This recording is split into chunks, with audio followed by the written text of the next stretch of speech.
Rossiter stomping on the bleachers. Low snap. The kick is good. Great move after the catch. First down and more. Now Coleman showing you the speed.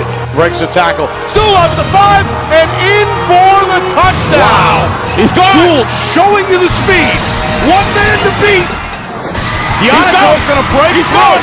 Yanico inside the 5. He's over the pylon. Touchdown. You got a game. Pinkerton. Going to throw on the run. Waddle pulls it in with one hand, and now he's in the end zone. Trying to shake off a man at the 15. He's at the 5 there, and he's into the end zone. Left Hindle, short pass, put big hit here at the line of scrimmage. Gino in motion, snap taken, Heening, going to throw down the seam. He's got Coleman in the end zone.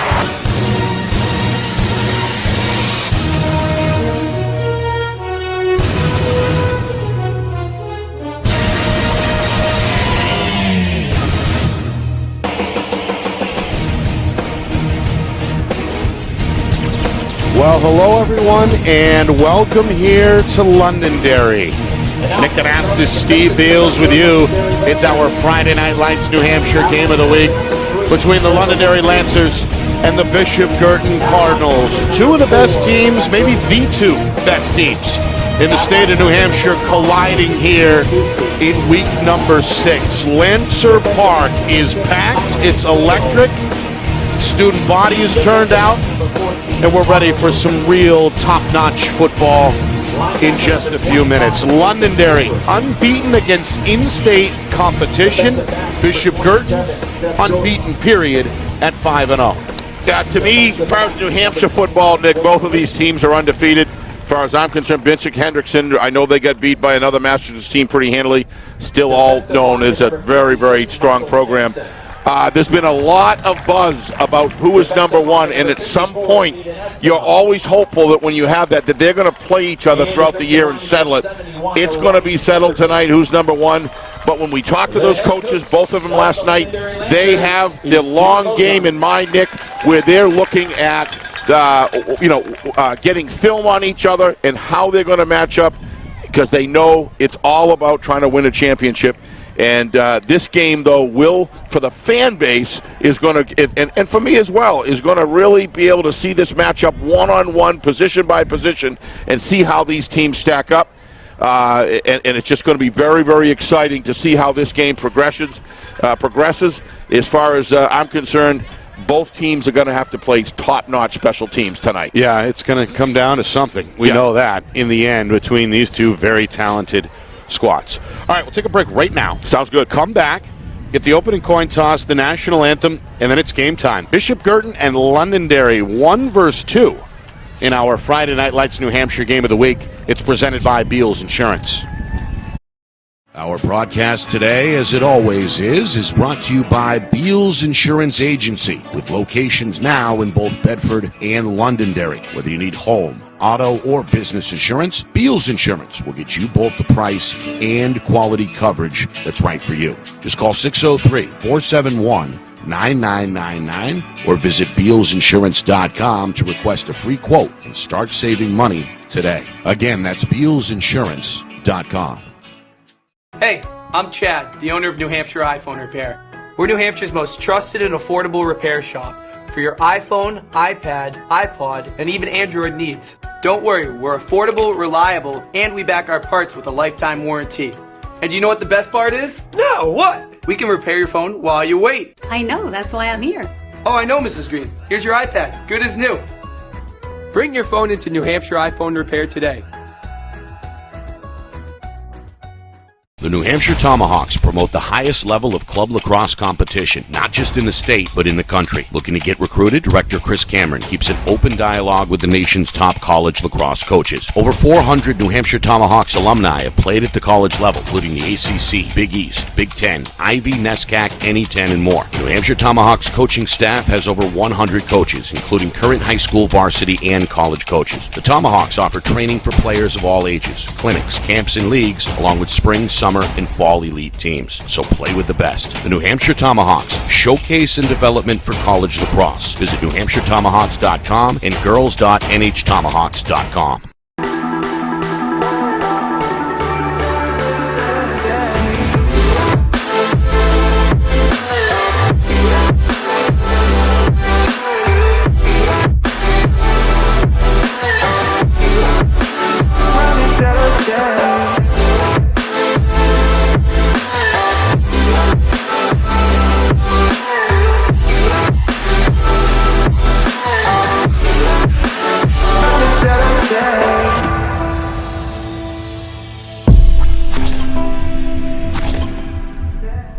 How can you reach your team's fundraising goals at no risk and no cost? MG Sports offers a variety of products to make your team's fundraiser a success. Their products include tickets and discount cards to hundreds of local businesses. MG Sports now has a digital platform where athletes can raise funds in the comfort and safety of their own home. Don't waste another season. Raise more funds than ever before and become another football program in New Hampshire that sets fundraising records every season. MG Sports, fundraising made easy. Visit mgsportsfundraising.com to start raising money for your team today. Ladies and gentlemen, please welcome your defending state champion,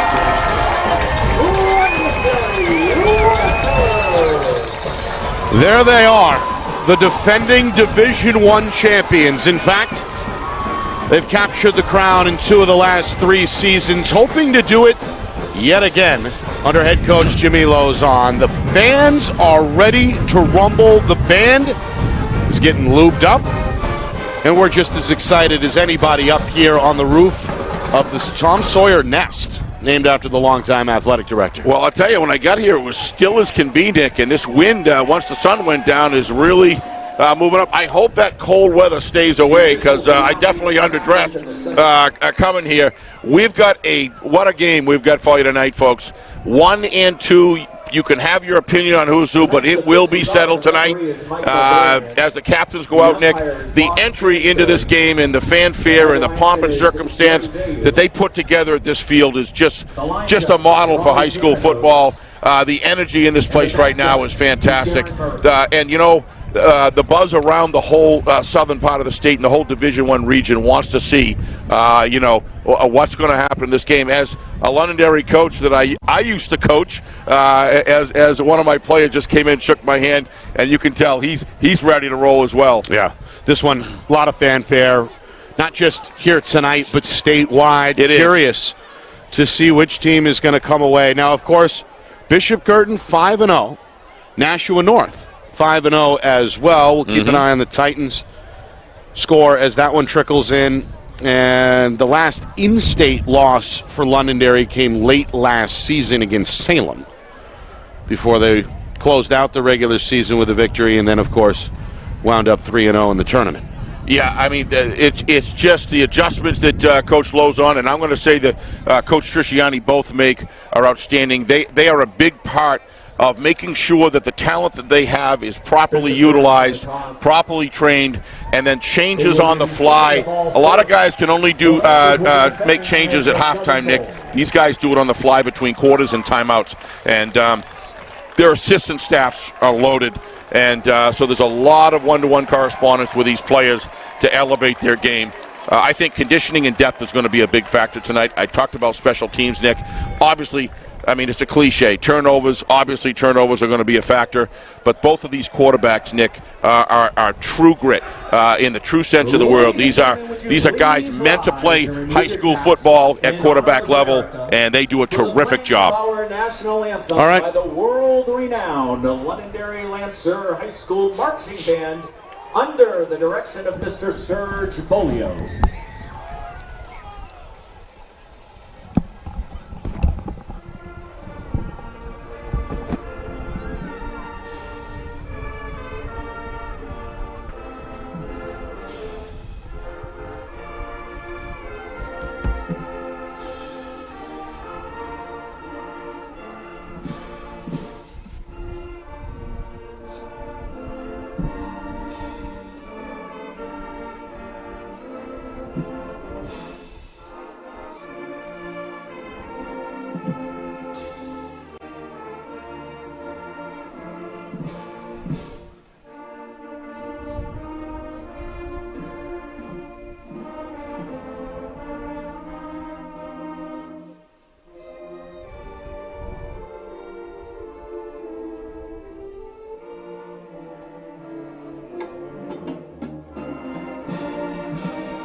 Well, there it is, the Londonderry Marching Band, a prestigious band led by Serge Bolio, doing another fantastic rendition of the national anthem. Such reverence, Nick, for our national song, and reverence with all of the people doing it out on the field. It's just a fabulous rendition and tremendous amount of respect for our country. Field in good shape, which is good to see. Grass here at Lancer Park. By the way, the coin toss was won by Londonderry. Coach Trisciani elected to receive. So we will should see very shortly, the Cardinal offense. You mean that BG won the toss and they elected to receive? Yeah. I thought you said Londonderry. I'm sorry. I may be wrong. I'm not sure what I said, but you're right. I meant to say either way, the Cardinals with the dangerous Matt Sanasuazo elected to receive. So Sanasuazo, an all-world, all-state quarterback, is also very good defensively at the safety position. Can do it all. And here he is on special teams with his heels just outside the 6-yard line. Obviously, you can see here, Nick, really quick, he wants time of possession. That's why he's chosen this. He believes in his offense. It's a squib kick, and we're underway. One of the up men fields it on the hop at the 30. And crawls his way up to the 35-yard line. That's Mike McDonough, the junior. Sure-handed, sets up Bishop Guertin 1st and 10 from their own 36-yard line. Of course, BG fresh off a 31-6 win over Winnicott last week to improve to 5-0. Londonderry, no problem with Central on the road, 48-6. All right, here is Sanasuazo, his classmate, senior, is to the right. That's Ethan Chmielewski, the junior, lucky to get back to the line of scrimmage, trying to find some room to the right side. Tackle made there for Londonderry by Jack Drabig. Interesting note here, Charlie Bellavance is not starting in the game, but he is over on the sidelines. Looks like he's ready to come in, but not yet. Not yet. Bellavance, anyway. One of the captains, listed at 6'1", 235. He's real and deal. Has been a force for the last several years. Meanwhile, a late personnel change here at receiver for the Cardinals. Sanasuazo still staring at Coach Trish on that far sideline. Oh, you're going to see the back and forth cat and mouse game between these two coaches is going to be fabulous to watch tonight. Against a 3-man front, Chmielewski, nothing. Back to maybe the original line of scrimmage. That 3-man front for Londonderry, very fierce. Yeah, fierce, and what they do is they tie up the offensive line, Nick, and then the lanes and the approaches and the techniques that the linebacker core fills, Nick, is just outstanding. They read their keys as good as any team in the league. And they got Ryan Pemberton over the nose. Comes from a football family. Yep. Playing in front of friends and family tonight. Right. Or the same number as his brother, who was a member of that championship team a few years back. So 3rd down and 10. Sanasuazo barking signals in the shotgun. Going to roll to his right here. Eyes downfield, throws off the back foot. It's incomplete. Trying to hook up along the sideline with the junior wide receiver, Ronan Ballesteri. It's incomplete, and it looks like a 3-and-out here for the Cardinals. Yeah, it does. I like the idea of rolling Matt out. I would have done that every play. He is fierce. He had a lot of zip on that ball just outside. I don't know if it was outside the reach, but it just had so much zip on it, he couldn't pull it in. But that's a big one for Londonderry. Now they're going to get the ball in the second half. So it's the little games within the game right now. That's a big score for the Lancers. So the punt team is on the field. Handled here by Baker. What a kick. And it's a good one. Spiraling down the far sideline. Takes a bounce at the 20. Handled at the 15-yard line. This is Anthony Amaro. Very dangerous. Yes, Going to cross the 30. Before he's twisted down at about the 32-yard line. Of course, he took the opening kick here 2 weeks ago back to the house against Pinkerton. Yeah, really let the sails out early in the game. These guys like to strike early. That was a college kick right there, Nick. And Baker, one of their better two-way linemen as well. Definitely, and nice movement, boy. He's got he chooses good lanes. Thought they had him right there. They had 3 strikers going down to make the tackle, but he chose a nice lane. That's the thing that I like to see all kick returners do, Nick, or punt returners, and that's choose a lane and go full tilt. And he did just that. All right, so here's Drew Heenan, senior quarterback. Going to take a pistol snap on 1st and 10, throw it out to the flat. It's caught by Coleman. Coleman up to the 40 and out of bounds along the home sideline. That, of course, is Andrew Coleman, who really rose to the occasion last November. 2 touchdowns in the second half of the Division I championship But that game. occasion was helped by a Drew Heenan passes that were right on the money. They had some seam passes that were just fabulous to watch.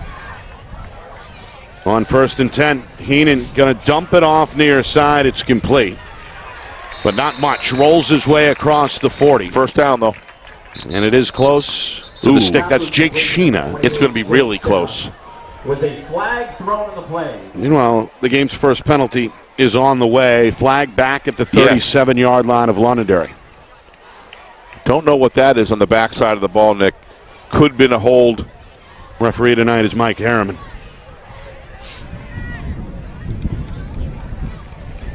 It's like an illegal shift against Londonderry.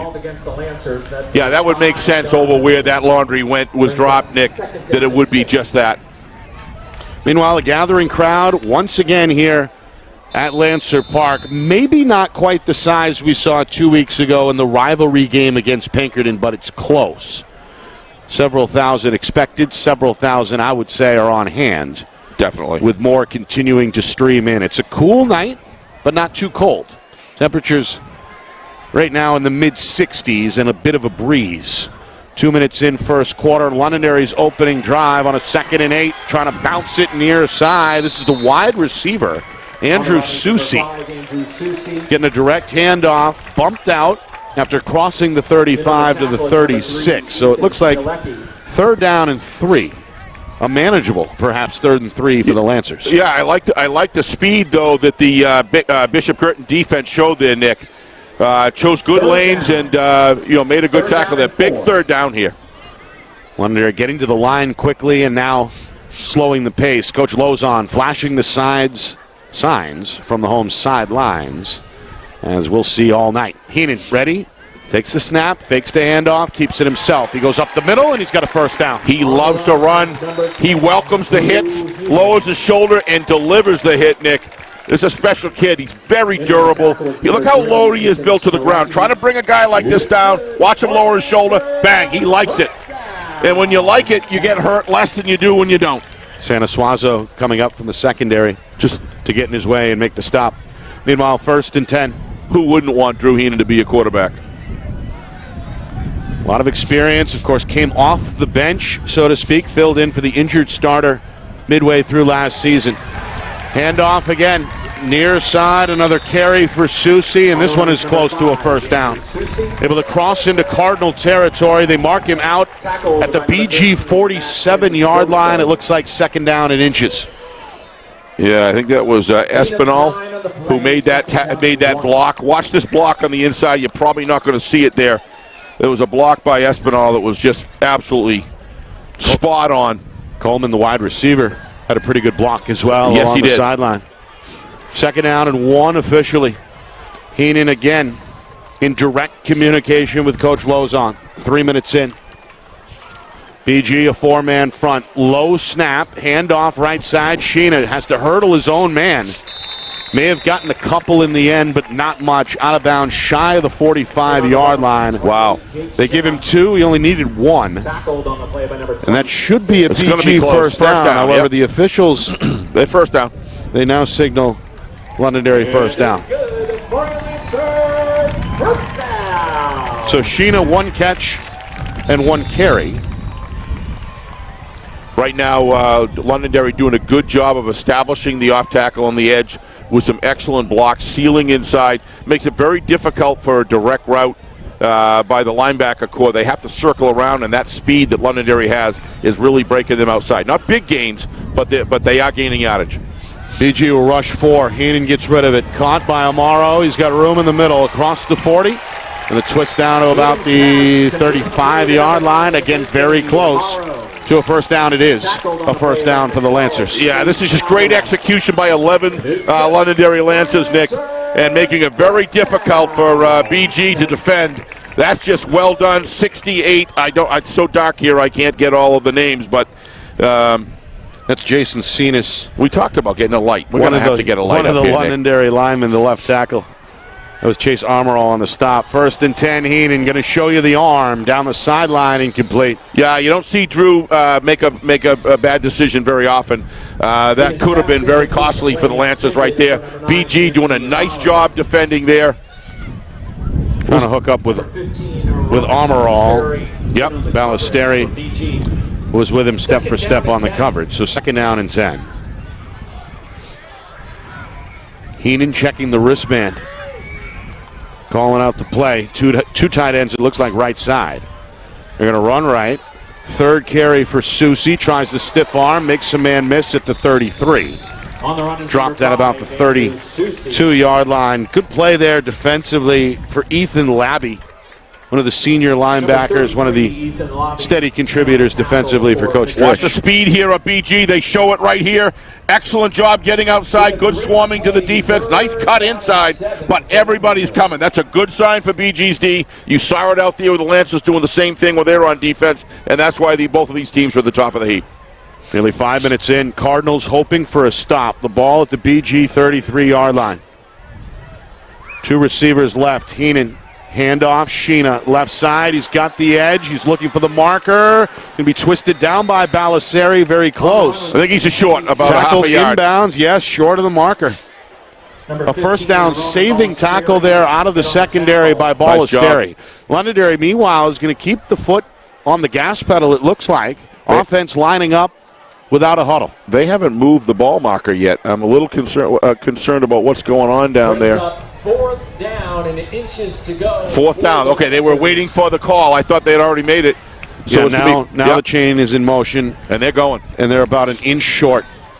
4th down and maybe an inch. They're going to go to the air. They're going to throw into the end zone. This one, a jump ball at the goal line, wrestled away and intercepted. Cody Szymanski able to rip it away from Coleman at the goal line. It's an interception. Londonderry decides to throw deep on 4th and short, and BG comes away with the football. That ball got into the wind, Nick. You saw it. It forced the ball to hang up there. It was outstanding defensive coverage. Watch this. He's exactly where he's supposed to be. The ball came up short, and now it's a battle of who wants it more. Definitely got great positioning there. Szymanski's got a couple of inches on Coleman as well, able to time the jump perfectly and then wrestle it away on his way to the ground. The 6-foot junior able to win the battle there for BG on 4th down. So the Cardinals have the football as we near the midway point of this scoreless first quarter. One of the big things I want to see was BG with how stout and how rugged their defense was going to be, and they showed right now when it counted, they can get it done. Meanwhile, Charlie Bellavance in the backfield for the first time. His classmate under pressure, and Santa Suazo trying to get back to the original line of scrimmage after the pocket collapses. Lucky to get back to the 20. It'll be 2nd down and 10. Pemberton and company in on the stop. Drabick given credit for the tackle. Yeah, that's a swarming defense, Nick. They hold their lanes extremely well. Always talk about getting separation for the offensive line. They do it. 4-man rush, blitz off the edge. Bellavance able to hang on in the flat, but it's going to go for a loss. Hit immediately by Drabick, who's fired up after the tackle. It's a loss of 3, maybe 4 yards, and now a 3rd and long on the way. That's just great coverage. It's assignment football. That's assignment football working well. Got to pick up that running back out of the backfield, Nick. They did it there. 3 receivers set here on 3rd and 14. Frantic pace in this game right now. Already. Well, there's a We're stoppage. past the midway point. Our broadcast, as we get a timeout here on the field, our broadcast tonight is brought to you by Beals Insurance. Locations in both Bedford and Londonderry. Whether you need home, auto, or business insurance, Beals Insurance will get you the price and quality coverage that's right for you. Visit BealsInsurance.com.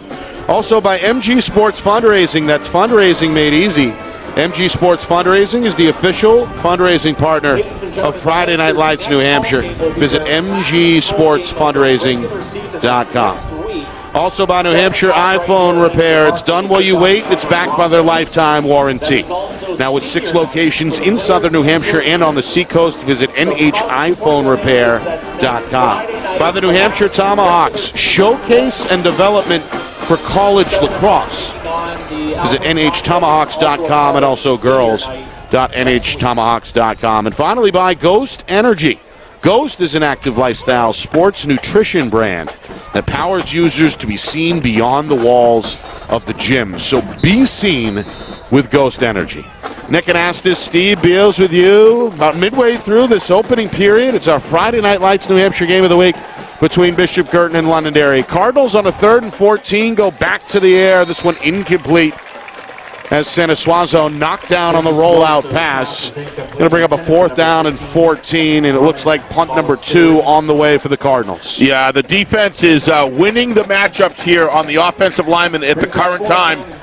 The Lancers are, and they're putting a lot of pressure and drive. Anytime the quarterback rolls out and he's got to go backwards and deep, that's never a good sign. That means he's got defenders that are chasing him. That was really more of a desperation throw than anything else. 2 3-and-outs on their first 2 possessions. Baker backed up inside his 5-yard line. Takes a good snap. Gets off kind of a line drive punt that's going to take a bounce at his own 40. Roll towards midfield.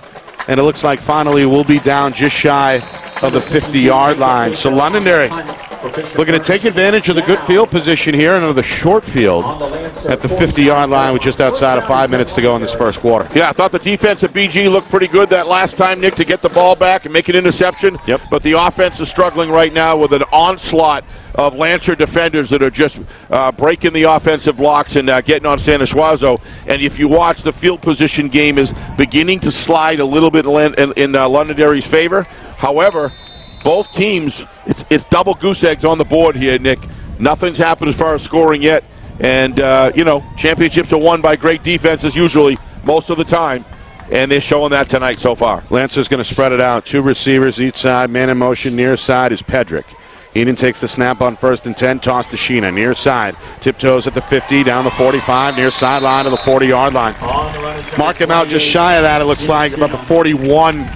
Sheena showing you the speed on the edge. Yeah, watch not only the speed, watch the fake inside, and then see the fake it turn, and then he stretches it outside. That's just good running, and he knows how fast he is. He's testing his opponents to force them to take a step up, and then he beats them outside. Nice run. He's the tail and the pistol again here on 2nd down and 1. Going to pitch to the other side this time. It's the first carry for Trevor Weinman. Another one of these veterans. Good stiff arm. Wow. 1st down and then some. Down inside the BG 35. Tackled inbounds along that far sideline at about the 33-yard line. Being an offensive-minded coach, I can tell you that Jimmy Lozon's loving what he's seeing when he's got control both edges, and that's what he's doing. There was an excellent job to contain there by the defensive end on the far side, but he got blocked out, and it was a nice turn up field to get inside that block. So things working offensively in sync for Londonderry right now. Another 3-man front here for the Cardinals on 1st and 10. Amaro on a stretch run. Gets inside of Baker. Baker trips him up, but not before he crosses the 30. Takes a tumble at the 29-yard line after a gain of 4, maybe 5 yards. Amaro, Sheena, Weinman, Coleman. Speed everywhere, weapons-wise for Londonderry. Yeah, and what Coach Lozon's doing is he's getting the plays through the line, even on a shotgun formation, Nick. He's getting the runs through the line quickly, and his runners are doing a great job choosing holes. Coleman in motion. They hand to him. The speedy receiver on a jet sweep is going to be tackled shy of the 1st down. Sanasuazo makes the stick out of the secondary about a yard in front of that 1st down marker. It looks like a yard, maybe a yard and a half. 3rd down, and we'll call it 2. Coming up here with 4 minutes to go. What you're looking for here, if you're going to go off tackles, you want to create a V on both ends where the blocking scheme is winning the line of scrimmage and controlling, which is allowing that speed while the defenders are being pushed backwards. The running backs are picking up speed. That's never a good sign for defense when that's happening. 3rd down. Heenan in the pistol. Low snap, fakes the toss, calls his own number, and is very close. This is just, I'm going after you every single play, Nick. Armor all in on the snap along with Dante Nieto. Yeah, it's a 1st down, and you're right. Heenan seems like in those 3rd and short, 4th and short situations, going to call his own number. Yeah. Well, why not? I mean, he's so good He's actually reading the blocking scheme, the defensive rushing scheme, and where his blockers are set up, where he knows they're going to get severe angle blocks. He runs right off the rear end of his offensive blocker. Londonderry trying to get in the red zone. Sheena on an inside give. Number 28, Jake Shinna. Tackled where? At about the 20-yard line. Spun down there by the defensive end, senior A.J. Rasmussen. What I meant, Nick, was when I was trying to make a comment previously there, he knows where the penetration is going to work. And when he needs 2 or 3 yards, he's as good as it gets as far as getting it by the lane and the hole that he chooses. He does a terrific job. 2nd down and 7. And he runs low and heavy. Heenan looks back to the sideline. A roaming Coach Lozon may have just changed the play. I love this stuff. Little cat and mouse here. BG going to stay in what looks like a 3-4. BG, the last time, though, got really tough here. Once it approached the red zone, the defense did a good job. We'll see if they can do it here. Well, Coach Lozon going to call a timeout here. Yep.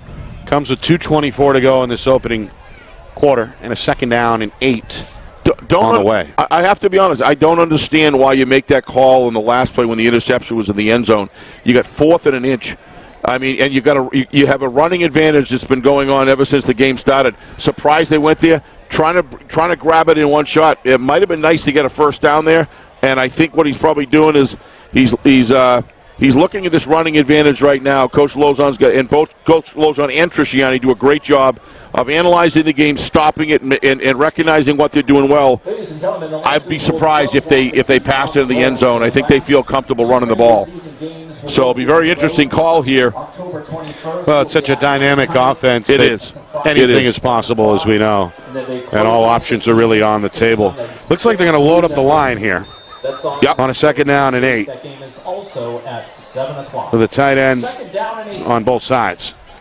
Heenan, clean pocket, goes over the middle, and there's a big hit after the catch. Yep. Caught by Armorall, but planted by Carter Akamondo, the senior linebacker. Got a running head start on that hit to bring up 3rd down. He saw that play. You could see him. Watch this. He saw that way back deep in his spot, and he picked it up. This is what I was talking about earlier, Nick. BG, when they seem to get down around the 25, 26, just the 2nd time, and they just tighten right up and make the big plays. 3rd and 7. We'll see what they do here. Just inside the 20. Londonderry trying to keep the drive going.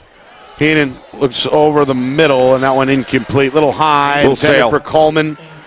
Szymanski was right there as well, and now 4th and 7. So BG showing a bend, but don't break That's what I was thinking. Structure here, and it's working well for him. So Londonderry, meanwhile, is going to trot on the field goal unit for what should be about a 37-yard attempt. I believe here. Let's see. I haven't seen any team slow down. I mean, to be able to not slow down, but be able to contain Londonderry when they start making that approach. You got to give BG defense a lot of credit. Coleman, the holder, came off the field with the rest of the offense, and now is going to trot back on the field late to try to hold this snap. The kicker, of course, is Jack Drabick, who connected from this distance 2 weeks ago against Pinkerton. Going to have to kick into the wind, though, this time. Good snap, good hold. The kick is well short. It's going to take a bounce in the end zone, no good. So BG holds again. Right, Londonderry's first drive ends in an interception, and their second drive ends with a missed field goal. That gives BG the ball back for the 3rd time here with 1:38 to go in this opening quarter. This is really beginning to show you why these teams are where they are and how difficult they are, the way they're playing it against each other. 1:38 left in the first quarter, Nick, and it's no score. That's, I think, what most folks were expecting. It certainly was. I was actually expecting a little more scoring, if I was going to guess. But somebody upstairs said, no, it's going to be a low-scoring game, and we don't know yet, but it's only one quarter, and it's zip-zip, so. It's never quite what you think it is. It never is. Predictions for this game, by the way, were really all over the map. Look at this. Santa Suazo made everybody miss, and now it's an open foot race. One man's got a chance from behind. That's Seth Doyon, who's going to trip him up inside the 10-yard line. Matt Santa Suazo, magic on display with that big run of nearly 70 yards. So this is what happens when you have great defenses, Nick. They made 2 excellent defensive stands against the Lancers, and then you got a guy like Matt Sanaswaja. Look at the way he cuts up. He is so good. He reads it so well. It's a 71-yard first down run for Sanaswazo. Meanwhile, Ethan Chimalecki, down to the 5. Carry inside the 6-yard line on his second tote.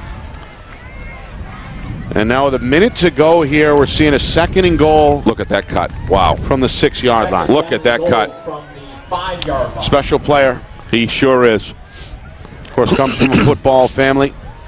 They're going to call his number now on 2nd and goal from the 6. Not going to get much. Maybe the 5. Londonderry with a big ball or big wall of blue up front on the gang tackle. I'm surprised they didn't pull him out of the break him out of the pocket a little bit and then turn upfield. He's so good. If he can thin the herd on defense a little bit, he can break your ankles and get it. It would be surprising if they don't move him outside. They may pass here. Who knows? Down to the final 15 seconds of the quarter. 3rd down and goal from the 4-yard line. Sanaswazo, left side, takes the plunge, but comes up short. What a decision. Lowers the shoulder at about the 2-yard line. Pemberton and company on the stop. Sanaswazo taking his helmet off as he gets back to his feet. And that is going to be how the quarter ends. 4th and goal for BG coming up when we come back. You are watching our Friday Night Lights New Hampshire Game of the Week, presented by Beals Insurance.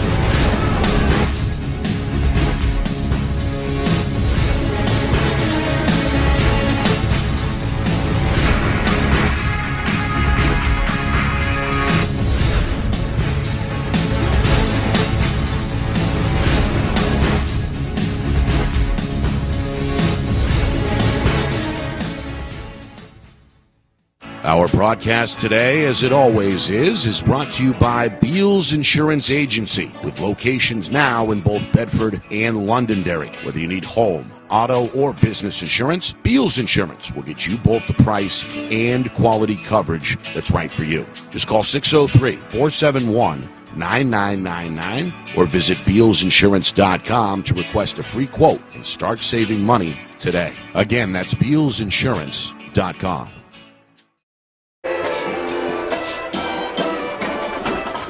Well, Bishop Guertin hoping to strike first on the road as we begin the second quarter. The football is about 6 feet away from the end zone. An upcoming 4th and goal from the 2-yard line. Nick Anastas, Steve Beals with you. It's our Friday Night Lights New Hampshire Game of the Week, presented by Beals Insurance. The top 2 teams in the New Hampshire Union Leader Power Poll. Londonderry, the defending champion. BG, undefeated. Cardinals, on the strength of a 71-yard run from quarterback senior Matt Sanaswazo, sets up a 1st and goal situation. 3 plays later, it's 4th and goal coming up from the 2-yard line. Well, we talked to in between the break, Nick. If you were going to kick a field goal, you want to kick it with the wind, so you would have called a timeout. There was no question. Coach Trisciani made an immediate decision. Let the quarter run out, kind of give me a free timeout to talk to players, and let's go for it right now. So you mentioned the wind. It has picked up a bit since the opening kick. Those flags, that's a 25-mile-an-hour wind right there, Nick. And you saw that thing eat up that other kick. It was, it never had a chance even making it to the crossbar. If you're just joining us, we get a timeout now to begin the quarter here, as Coach Trisciani is going to use his first timeout. BG won the coin toss. They elected to receive. They went 3 and out. Londonderry, after a couple of first downs on a 4th and short, threw an interception in the end zone. Another 3 and out for BG, gave Londonderry the ball at midfield, and the Lancers came up short on a 37-yard field goal attempt. This here looks like the tail end of drive number 3 for the Cardinals to begin the second quarter. It's funny when you watch coaches go, good coaches like these two are outstanding and great staffs to boot. And great players to execute that plan through. So you got all 3 pieces of the puzzle on both of these teams in place. But you kind of get a feeling that each one of these coaches, Nick, so far in this game, has their own game plan. They don't even look at what the other coach is doing. They are in fully in the zone, Yeah. and they're not rocked. They're completely cerebrally attached to their own football team and what their accomplishments need to be, and maximizing execution. And you can just feel the strength of both of these coaches. Here we go. 4th and goal. There's a new quarterback in the game for Londonderry. That's Mike McDonough. Under pressure, walls collapsing, and he's drilled. Trevor Weinman finished him off with the sack. Londonderry comes up with a big stop with their backs to the wall. Santa Suazo not on the field for that key 4th down play. It's the backup McDonough who takes his first snap of the night, and the junior gets driven into the grass. And it's hard to imagine, Nick, that what must have created that situation, although I believe he's back out at safety right now, so I don't know what was going on there. You're right. But, I'll be honest with you, you could look at things two ways. Either opportunities to score are at a premium. I think this is a game that's beginning to show itself that points are at a premium. And I can understand Fair why point. you want to go for the 7, but what a defensive play. All right. Londonderry's third drive begins with a quarterback keeper. Number 10, Drew Heenan, senior, going to rumble and stumble his way up to the 15-yard line to create a little more breathing room here for the Lancers. Yeah, I on think their 4th drive of this first half. Things getting a little aggressive to the whistle, and maybe a quarter second, half a second afterwards. These teams want it. They can feel it. You can see the parity between both of these teams, and I don't expect this game to get less physical. It's a cool night. You're not going to perspire. You're going to be able. You're going to be fresh. You're going to leave it on the field. You're going to leave it on the field. You're not going period. to play. That's right. Is the bottom line. Both coaches, I think, made that clear. Spoken from Coach Anastas up in the stands. That's I like it. All right, Heenan trying to make a man miss at the 2nd level. Going to be dragged down instead. Carter Akamondo able to pull him down by the jersey after a gain of maybe, 3, maybe 4 yards up to the 20-yard line. This is a 3rd and short coming up, 3rd and a long 1, it looks like. Yeah, I think you're right. But now a minute gone by in the 2nd quarter. This, by the way, is Londonderry's 3rd drive of the first half, not the 4th, as I mistakenly said a moment ago.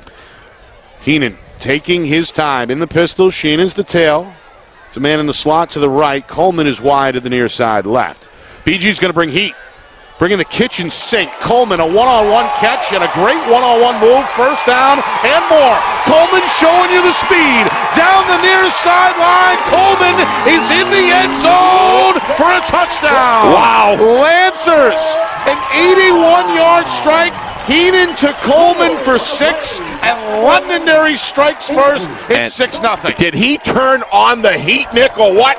And watch this on replay. Watch this block. Absolute pancake here. I didn't even know who it was. I couldn't believe it. Watch the block on the inside from the outside in here. Once Coleman comes through. Watch this as he comes. Watch this block right here. Oh, play it through. Watch this. Santa Suazo took Santa Suazo right out of the play. Extra point attempt from Drabick. Up and good. It's 7-0 Lancers, less than 2 minutes into this 2nd quarter. An 81-yard hookup. Drew Heenan able to find Coleman and had the one-on-one move that he put on Ballesteri, and then able to flash the 2nd gear, so to speak, in front of this home crowd. Lancer Park fired up. The defending Division I champion Lancers on the board first after a scoreless first quarter, showing you the explosive capability of what this offense can do with the football. Well, I can't read. It looks like Roland, number 15, Roland, lost his footing a little bit on that replay. I don't know if you folks saw that, but looked to me like his right foot got kind of slipped on the grass, and that's what created the separation that Coleman was able to go from him. So he was out of the play. The only one that really had a shot was Matt Santa Suazo, and he took a heck of a block. The block, a little bit of a juke after the catch may have created the off-balance on the defensive back there, Ballesteri, who has played well in this first half, but Coleman's so explosive. We saw it last November in the Division I championship win over Winnicott. And this game, to a great degree, is a Santa Schwazo that fell 8 yards short. And in this case, Coleman was able to. That's the difference in the game. So far, yeah. Yeah. A 71-yard play you referred to ended up as a scoreless drive in the end as BG shut down inside the 10-yard line. On the return, Chimalecki, ball on the ground, and it's up for grabs. What a hit. A big pig pile inside the 20-yard line. Lancers are fired up. The officials trying to sort through the pile, and Londonderry does indeed come away with the football. Watch this hit, Nick. Watch this hit right to the midsection and jar the ball loose. This is first-class high school. Watch this. That's Drabick, the Bang! first, and Look then at the that. second man, it looked like popped the ball out. Who is it? Right here, right? Trying to catch you the number. Ball is on the Cardinals 17. The ball recovered by number 8, Jaden Navarro. I couldn't look. I think it might have been 15. I'm not sure. Either way, heck of a hit. Heck of a hit At coming full in from the speed. side. Jarring hit. And Londonderry comes up with All right, their we'll see if we first can turnover. see it here. Oh gosh, I just can't. It looks like a 1. Looks like a 1-5 to me. It's so hard to tell. Here we go. On 1st and 10. Amaro makes a move at the 5-yard line. He's in the end zone for a touchdown. It's a 17-yard touchdown run. Amaro with an excellent move to finish off the run. And just like that, Londonderry gets their second touchdown on the board. Yeah, they can rack up points quick, Nick. And when you get a touchdown and then you get a turnover on the kickoff, that's the fastest way you can get 14 points that I know of, Nick. Just great blocking up front. Defense is getting pushed back here. So 2 touchdowns within 19 seconds. And looks like the kick is good. A couple of extra points as well, as Drabick is now 2 for 2. Wow, what a turn in a matter of seconds, Nick. 14-0. If you blink, you missed it. Yep. As What'd you say, suddenly, 19 seconds? Yeah, 2 touchdowns within 19 seconds. And just like that, Bishop Guertin, who began the quarter on the 2-yard line, a chance to strike first. Londonderry comes up with the big stop. They get the long touchdown hookup. They get the fumble recovery on the kick return, and then 1 play later, it's 17-yard strike on a run, rather, from Anthony Amaro. And once again, Coach Lozon's special teams comes up with a big play. You've got to make plays. All the great coaches have said, I got to have players that make plays. And that you see right there was a no pun intended, a cardinal piece of tackling that just absolutely that was a jarring hit, Nick. Very difficult to hold on the ball. It kind of came at an angle from the side.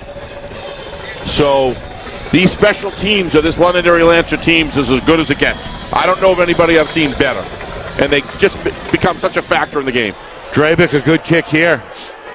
Backpedaling Santa Schwazo, near side on the return. Looks for the sideline at the 15. Steps out of bounds close to the 17-yard line.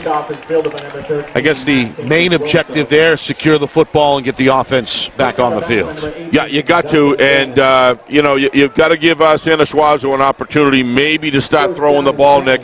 They have a lot of plays. He has really impressed me this year. With his throwing improvement, not that he ever wasn't. I'm just saying he's really stepped up that element of his game from the footage that I've seen. It's the worst starting field position either way so far in this first half. Their special teams again, Nick. Maybe not a fumble, but they just get down there. They just get it done. Not just kickoff, punt return, kickoff return.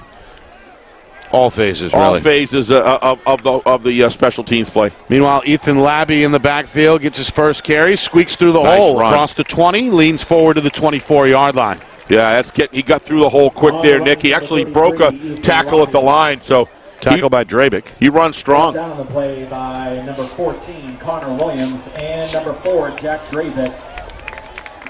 Gain of 7. Very important here, Nick, for BG to put together a solid drive. Time is not of the essence of significance here. I'm going to take their time here. after a 7-yard pickup from Labby. 2nd down and 3. They go back to Labby, back to that left side, trying to push the pile near the first down marker. I think they've got it. Depend on the spot, but it looks like he had it by about a yard, and he does. It's a first down. Yeah, got to move the sticks, got to establish better field position. That's a good start right there. Back-to-back runs for Labby. And again, we have not seen Bellavance on offense here touch the football. Man, he runs hard. Santa Suazo calls his own number. Nick, I'm going to go out on a limb, and I'm going to say... It's Pemberton on the stop. Yeah, I'm going to say... Bellavance may not be 100%. Yeah, he hasn't been in on the, especially on the offensive side of the ball, much at all. No, he's been out on a little bit on defense, but he has not had a carry. Nice fake by Santa Suazo trying to dance in the hole, and that's one of the safeties coming up on the stop there for Londonderry. How about Dylan Risley, another one of these veterans? Yes. Another big part of that championship run last year as a junior. And he can tackle about as well as anybody inch for inch out there. Yeah, the technical capabilities of the tacklers on both of these teams, Nick, are very, very good. Another key 3rd down here, 4 minutes in, 2nd quarter. Cardinals have struggled to move the football in this first half, hoping to keep the drive alive on a 3rd and 3 from their own 35. Santa Suazo, 2 receivers near side right. Blitz comes off the edge. He's got time. He throws deep down the sideline. It's incomplete. Wow, a little bit of contact there on the chest, Nick. Trying to find Gavin Apparently not enough. The 6'6" senior.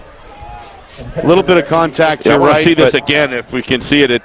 Pass a little overthrown. They're going to say incomplete. Only seen 1 flag so far in this first half. And there was no complaint by the receiver. It just looked like there was some early contact. We're going to see it right here once Matt lets it go. No, it's just more incidental, it looks like. That's why replay's so good. Please retrieve it at the concession stand. Meanwhile, movement up front on an upcoming 4th and 3. And this may result in a free first down if it's against the defense. If so, it would be the first penalty tonight against Londonderry. And indeed, so important. Cardinals are going to get 5 free yards and a free set of downs as well as they advance the football to the Cardinal 40. Nice cadence work there by Matt Sanasuazo. He made a good call. So important for defense when you ring up some points like they just did, not to allow your opposition back in the game. And it's penalties like that that give life and give oxygen to an offense trying to work their way down the field and score. 3-man front for the Lancers. They'll blitz a 4th. Handoff is to the right side. Got the bouncing it near side. Big tackle at midfield. Another big gain, though, for Labby, who gets it all the way to midfield. That's close to a first down. Another 10-yard chunk play there for the big back. And this is as good of an open field. We're going to get a good view over here. You want to see a good open field tackle? Watch this right here. Wow. 2nd down and 1. Got him right below the knee, it looked like. That's Doyon. Whatever you fed him this morning, keep doing it. Now, remember, that was number 27 in blue who saved the touchdown earlier. He caught Santa Suazo from behind and made the tackle at the 8-yard line. That's just great technical. And you know, he didn't even get a first down because he tackled him literally right in the spot, sent the hips backwards. He knows where the center of attack is, where you have to attack on a runner, and he did it with precision there. 2nd down and inches. Coming up at the midway point, 2nd quarter. Cardinals trying to get on the board. They'll go to the air. Nice. The sliding catch That's just is made inside the 35-yard line. What a grab by Cody Szymanski, the man who wrestled away the interception in the end zone defensively back in the first quarter. Yeah, by design, those Matt threw a strike where he needed to throw it with a high percentage reception, and don't throw it away. Watch this. Nice work. That's just a great battery tandem working together right there, Nick. Got the yardage they needed. Now they've changed the field position picture. They need to score here. Londonderry trying to bring heat off the edge. They run up the middle. Nice Cardinals run. stick with Labby. He's going to turn his back to the defense inside the 30 down to about the 26. Shaken up down here. Number 54, I think. Tackled by number 25, Nathan Petty. Yeah, there's an injured Lancer, it looks like. You're right, Aiden Espinal going to jog off to the home sideline, shaken up. Yeah. He's thrown some good blocks today. Yeah, he needs to get back in. Yeah, hopefully. He's down on his knees there. He's Meanwhile, another inside nice hole for Labby. He's going to drag a couple of defenders, a couple extra yards down to the 20-yard line and move the sticks again. First down, BG. That's how I judge a football team, Nick. When they get a situation like that, you're down 14-0, and they're putting together a drive like this. That shows perseverance, shows confidence in what they do. And you got to give BG a lot of credit, but they do need to get it across the finish line here, Nick, to get 7. What looks like the most promising drive so far. It's a good play call of this first half of the Cardinals. Santa He's Suazo up the They middle and into the end zone for the touchdown. and no flags. A 20-yard touchdown run by Matt Santa Suazo, able to fake the handoff, find the hole, and then was gone. I think Rocco Geraci just made a tremendous. Watch him inside here. Watch the hole that he opens up, cleans him out completely, and there goes Santa Suazo. It wasn't just him. It was a whole host of blockers. What a terrific job. And boy, does Matt know how to find the seam and get into the secondary quick. Got a 20-yard touchdown run. Meanwhile, they're going to whistle this dead on the upcoming extra point try. Flag on the play. It looks like the game's third penalty. Yep, I think you're right. Again, our referee, Mike Harriman, going to call an offsides here against the Lancer defensive line. So half the distance. Yep. And it looks like Coach Trisciani now wants to go for 2. Boy, he is... I think he may have just changed his mind. He's going to change up the personnel. Santa Suazo coming back onto the field. As a result, Londonderry going to shuffle the deck a bit as well. It's going into the wind. It's not as strong as it was, but it's still strong. Labby is the back to the right of Santa Suazo. Shotgun snap, calls his own number. Lowers the shoulder. Is he in? He's in. He's in. 2-point conversion, good. Cardinals put 8 call on the board. They go for 2. They get rewarded. Gutsy call. And with 5:22 to go in this first half, suddenly it's a 6-point game again at 14-8. You got to give BG all the credit in the world. Let me tell you, that was an outstanding offensive drive. Both of these coaches worked so well with their quarterbacks on the field. That's just a terrific set of play sequencing right there to come back and answer Londonderry. And boy, does that special teams fumble, turnover loom large right now. Yep. You take that one item out of the game, and we've basically got an 8-7 game right now. All the scoring so far has come in this second quarter. Boy, Matt just can accelerate through into that secondary as good as anybody in the league. Oh, we're going to get a great shot of this. Watch him. Watch the acceleration. He's already by the secondary so quickly. A little bit of a high step there for the final 4 or 5 yards in celebration as well. Yep. The senior, Matt Santa Suazo. Got BG off to a 5-0 start. They put up some gaudy numbers along the way. Yes, they have. Of course, last year as a junior, he led them to a 7-2 regular season before a quarterfinal exit against Salem. But this team, a little different, maybe, in comparison to teams in years past under now the 5 seasons under Coach Trisciani. Coach said, really, the difference is you got to win these big games. Unlike the groups of the past, if you want to separate yourselves. Yeah, they're motivated again. That touchdown just makes everybody feel like we can answer this. We can stay in this game. That confidence is going to have to be present here at Lancer Park in order to be able to hang tight, but they're doing a good job. Momentum's back with the Cardinals for sure as Dion, one of the up men, going to set up Londonderry pretty well here at their own 38-yard line. Watch this. This is swarming defense, taking the body. Good job. Wrestled to the ground by A.J. Holmes, one of the sophomore special teamers. Never seen a team that can go deep into the playoffs that doesn't tackle well, and both these teams do. And again, this widely seen as possibly a championship preview. I don't know if it's too early to use that kind of language or not. But Nick creating more controversy across the league.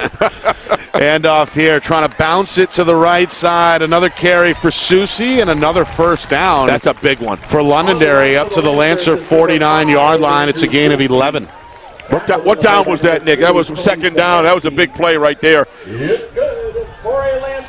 Moving the field position. That was first down. First down carry of 11. Now they're going to reset the chains. He got all 10. I thought it was second down there. I've been watching these replays, trying to analyze them, and got a little caught in it.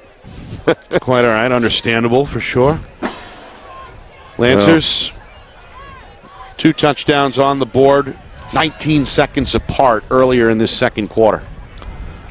Here's a run. Heenan on a quarterback keeper. Sanasuazo again out of the secondary. And a couple of DNs in on the scene as well, including Rasmussen and Jake Baker, one of the captains. Yeah, the defensive end, offensive tackle work here, Nick. The battle going on out of the field right now is fierce. BG trying to crash that end. The end was starting to open up that off tackle and creating a lot of running lanes for the Lancers. They're crashing it right now, trying to close that gap and still maintain outside pressure. Doing a little bit better job slowing down the run, but on a 2nd and 5, Sheena left side, ball on the ground. It's loose. They got it's it. up BG for grabs. got it. Cardinals think they have They it. do. And yes, they do. The defense able to make a play. They strip Sheena. They recover the football at their own 46-yard line. And now BG in the hunt with less than 4 minutes to go until halftime, hoping to possibly take the lead here. You got to give this BG football team away at Lancer Park. You got to give them a ton of credit, Nick. They were down 14-0. It was Labby, I think, who recovered it. It is, but it's just the whole. Remember I talked about crashing the end there, Nick. They were doing a good job starting to stop the Lancers at the line. We'll see what they can do here. It's the second Londonderry turnover this first half. That Labby again? Meanwhile, Labby starting to grind out some tough yards. Another interior run. Crawls his way into Lancer territory at the 48-yard line after a gain of 5. Drabick again with the tackle for Londonderry. Clock moving now towards 3 minutes. BG, after getting punched, so to speak, that tough sequence there of the touchdown, turnover, touchdown, 14-0, able to respond. Now they have the football back and trying to move the chains again in Londonderry territory. Sheer determination. determination. Hand off Labby, left side, gang tackle, Risley hanging on his waist. Going to be tackled a couple of yards shy of the first down marker. Weinman, one of the defensive backs, comes out of the pile with the football, but the officials say he was down. Yeah, Coach Trisciani Sr., very animated over there in the sideline. He wants that offensive line push. Got to have it. Block to the whistle, I think. My guess is he's saying, 3rd down and 1. Keep blocking, don't stop. 3rd and 1. Coming up on 2.5 to go. Labby the back to the left of Sanasuazo. Barking the cadence. Londonderry showing blitz. Fake the handoff. They keep it with Sanasuazo. Trying to dive forward. I don't think he's got it. The first down marker is inside the 45-yard line. They spot the ball right at the 45. Yep, I don't think he's got it. Half-yard shy. Looks like 4th down and about a foot. I think he's going for it, Nick. Clock, meanwhile, continuing to tick. 4th down and less than 1 to go. Both coaches still with 2 timeouts apiece. Yep. 4th down and less than a yard. Sanasuazo in the gun. Londonderry crowding the line. There's movement up front, and there's a flag thrown. You got to give Matt Sanasuazo a lot of credit on his cadence calls, Nick. He's drawing them off sides. That's the 2nd time tonight in key situations. That's an art in itself, Nick, of a quarterback, to know how to do that. That's the 2nd time on a 4th down the Lancers have jumped. And Coach Lozon very upset, about 5 or 6 yards onto the field, taking off that trademark visor and barking at his defense. It is, but it's so tough as a defensive line when it's 4th and inches. It's a fight to own the line of scrimmage. Sanasuazo on a 1st down run, cuts it back up the middle. Nice. Boy, I'll tell you, that was Pedrick at about the 35-yard line. That tackle saved about another at least 12 or 15 yards. Would have been tacked on at least, if not all the way he accelerates for the line. Watch this. Look at the offensive surge that the BG Cardinals are getting on these plays, Nick. Yeah, Pedrick looked like he was holding on for life. They seem to be getting stronger in the second half of the second quarter, Nick. Meanwhile, clock continuing to tick down until now. We get a whistle. Is it a timeout? With 1:20 to go, it is a timeout. Yeah, Coach Lozon knows what both of these coaches know. We saw it with Coach Trisciani in Salem. Remember that game with Salem? What an incredible job managing a game, the clock, managing the emotions of the players on the field. Coach Lozon is an artist at it. Yep. He knows, he could see the losing the line of scrimmage battle, making some mental mistakes. He knows exactly when to call a timeout. Some coaches have a knack for that. Well, Coach Cameron in lacrosse.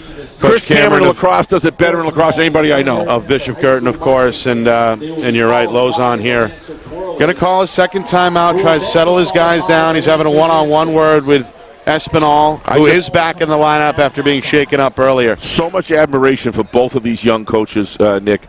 These guys are, these coaches are not coaching against each other. They're coaching for their teams, and you can see they came and prepared a game plan here, and you can see that it's all about them executing their game plan much more than it is worrying about what the other team is doing, other than, of course, upstairs viewing. That's different.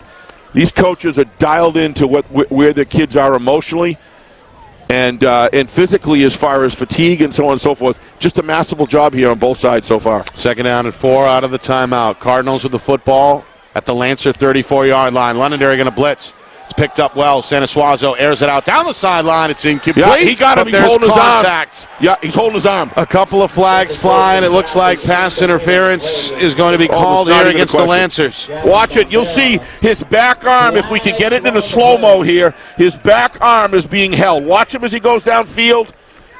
He's got the back of his arm holding it there and holding him back. That's Kyle McPhail. Good call by the official. The defensive back, Kyle McPhail, flagged. Well, it was a touchdown, Nick. It was a touchdown. The big target was Gavin Bombara, the 6'6" senior. He had separation, and the defender. There's some calls that you say, "Why did you do that?" Well, if you get beat like that, you grab whatever it is if they're going to go all the way in, and that's exactly what he did. You never like it. Nobody likes it, but you had to clutch onto something to stop him from getting that pass. But he was beat for sure. That's going to set up Bishop Guertin inside the 20-yard line. So the ball in the red zone with 1:14 remaining. Cardinals still with 2 timeouts. Londonderry left with 1. 2 receivers, short side left. Snap for Sanasuazo. Fakes the handoff. Goes up the middle. Wow. Slices his way inside the 15 before Drabick brings him down at about the 14, maybe the 13-yard line. Take a look at the boys up front here. Watch this on replay. We're not going to have time, I guess. That's okay. Down to a minute to go. BG going to stay with their hand on the throttle here. Back up the middle. Risley trying to meet the ball carrier in the hole. That's Labby again. Yeah, goes inside the 10 here, and let's see the officials. 2 timeouts, plenty of time left. I thought the officials were going to blow it. They say move the chains. They may snap this. Clock now running yet again inside of 40 seconds, and now a whistle, and now timeout. Yeah, timeout. And apparently it happened before the snap. Yep. And just a bit of a late whistle. So he was out on the field there. They're saying timeout Londonderry. Not BG. Timeout Londonderry. And if so, that is their third and final timeout. That may have been the chaos of trying to get on and off the field and get the right numbers. You certainly don't want to give them 5 yards, so Coach Lozon knows he's not going to get the ball back at this point with enough time to do anything. So why not call the timeout? Make sure your defense is completely set there. It comes with 41 seconds officially. And again, these two teams huddle up. Well, if you're just joining us, we had a scoreless first quarter. And then Londonderry struck with back-to-back touchdowns 19 seconds apart. The first came from Andrew Coleman on an 81-yard hookup with his quarterback, Drew Heenan. The second, a 17-yard touchdown run by Anthony Amaro. BG gets the answer they were hoping for. A Matt Sanasuazo 20-yard touchdown run about midway through this second quarter. 2-point conversion by Sanasuazo as well. That is where we are here, 14-8. BG hoping to at least, I would think, tie the game, if not take the lead with maybe a special team kick. Yeah, you never know. Coach Lozon an extra point kick, or they might go for 2. Who knows? Folks, that was a very smart timeout, Coach. He's got his defense that he wants on the field. Got the personnel. Lancer's trying to prevent the 6 in the first place. Yep. Good call. Cardinals can smell the end zone. They were stopped in the first quarter from the 2-yard line. Sanasuazo going to roll out, going to tuck, and going to get hit. I think he was hit inbounds along that far sideline. Couple of Lancers coming up to meet him. Pedrick and Sampson in there on the area. Yeah, I met Sampson's dad on the way in, and he's become a Friday Night Lights junkie. He watches Gridiron on Thursday night in both games. And welcome aboard. Glad you're enjoying it. Speaking of FNL Gridiron, very nice man. We're live Thursday nights at 6. Exclusive interviews with players, coaches, and media members as we preview our weekend broadcast every Thursday night at 6 here on Friday Night Lights New Hampshire, FNL NH Media on YouTube. All right, Santa Suazo going to move Labby around in the backfield. He's going to wing back in motion. Now he takes a high snap out of the gun. Going to run to the right side, hit by Pedrick, and ridden down at about the 10-yard line. He's going to be have a first down, I believe. Whistles again. Going to stop the clock with 24 seconds. Not sure why. Now the clock is running again inside of 20 seconds. Second down and goal officially. No, third and goal coming up from the 12-yard line. And now Coach Trisciani is going to call a timeout to stop the clock with 16 seconds left. I believe BG still has one timeout. I may be wrong. How can it be third and goal when they're beyond the 10-yard line, it looks like over here? Am I wrong on that? How can it be third and goal? Because they lost yardage. What do you mean lost yardage? He just gained yardage there, right? No. Yeah, let's take a look at that while we got a timeout. Can we take a look at that again? 3-2-7-2. I thought he got down past the 10-yard line, but it looks like they must have said his knee was down. So let's take a look at this here. Well, they got the ball spotted at the 10-yard line. Right, so it should be a first down. If you have the winning ticket, please pick up your He was short of the 10. Okay. Boy, that's a pretty good spot they gave him right there. It's third and goal, though. Okay. So we'll see what kind of a play call we get here from Coach Trisciani. I'd imagine that you kick a field goal from this distance if it's fourth down. But again, kicking into the wind has been a factor in this first half. We saw Londonderry come away short on a 37-yard attempt on this end of the field. So that's it. So you got no timeouts left. You just got to go. You got to either make a run and score, or you got to hit the end zone a couple times, then try to run with one last play. I don't know. 16. See, I thought they had one left, but it's zeros on the scoreboard. Showing that. No. I had as if they took 3, but Nick, you're usually right on the timeout thing. I may not be tonight. I'm not confident, but I thought I was right. Third down and goal from the 12. Third and goal. We're going to find out either way. From the 10-yard line. Londonderry going to bring 4 defensive linemen, 3 receivers and a tight end here. Shotgun snap. Santa Suazo in trouble. Pedrick going to wrestle him down for a loss. Helmet comes off and a flag flies. That's going to be Coach Lozon's going to be incensed on that one. Make it a face mask here. Yep. Flag thrown on the play. Flag came in late and in the area of the tackle. Yeah, with 8 seconds remaining. He's arguing it. I don't think it's going to change anything, Nick, because the helmet came off. The question is if we can get a look at this and see exactly. Here we go. If you can slow it down, that would be great. I know I asked for too much, but. And Pedrick came in. And it looks like dragged him down with that left hand on the face mask. It certainly looked it. That's why it came off. So and no hesitation from the umpire to throw the flag. That's going to be a first down. The penalty is a face mask. Now, again, there's 8 seconds remaining here before halftime. It's an automatic first down. They're going to march the football, I think, inside the 8-yard line. Yeah, so half the yardage to where the spot of the foul was, basically. Back at the 16 or so they're going to place it at the 8. And again, BG should get at least one shot here. Santa Suazo ready to roll. Clock rolling. Got to get the snap here. Down to 4, down to 3. Takes the snap. Looks left. Going to throw left. It is behind the receiver and incomplete. And that's going to do it for the first half. Wow. Santa Suazo, not sure if he was aware that the clock began to run upon the snap or before the snap. Meanwhile, there's a flag along the line of scrimmage on the far side of the field near the sideline. So a little chaotic end to the second quarter. Yeah, it's like the quarter that just doesn't want to end. Similar to last weekend when we were in Plastow for the Timberlane Exeter game, which was wild at the end of both halves. So it was on BG. It's on BG. It's declined. Londonderry comes up with a stop.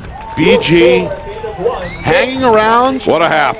But they end things on a disappointing note as they come away empty on a promising drive. They are, however, within shouting distance of the champions. 14-8 at halftime. Londonderry with a 6-point lead. Yeah, what an interesting half, Nick. You know, when you're BG, you're kind of going in a little bit upset that you weren't able to execute in that drive. But you got to give Londonderry credit because on that loss to Santa Suazo's run over there, that was a big play when they chased him over on the far sideline, Nick. Big play in the game there. you can just see why these teams are at least rated by so many as number 1 and 2, and you can see why. Here we are, 14-8. BG had an opportunity to grab 3 points, I think, when they were down on the far end over there to kick a field goal. They tried to go for a touchdown, wasn't successful, and then they moved the ball here very methodically all the way down into the red zone, aren't able to capitalize. We'll see in the second half if that comes back to haunt them, but I got to give BG a tremendous amount of credit being down 14 points, Nick, so quickly when things seem to be falling apart, and they claw their way back to within less than 7 points with a 14-8 deficit. Londonderry came out of this game right, just guns blazing, but got to give BG credit. They've kind of neutralized this game, and now it looks like parity, just like we expected right from the beginning. Yeah. Punch, counter-punch, so to speak, here in the first half. And don't go away. We got one of the best bands in the state playing here, and we'll play it for you. We got more than that on the way as well. Stats, highlights, analysis, a look at the out-of-town scoreboard, which includes a big battle between Exeter and Bedford. So scores and highlights on the way as we step aside for a few minutes. Halftime here at Lancer Park. Londonderry 14, Bishop Guertin 8. You are watching our Friday Night Lights New Hampshire Game of the Week, presented by Beals Insurance. Don't go away.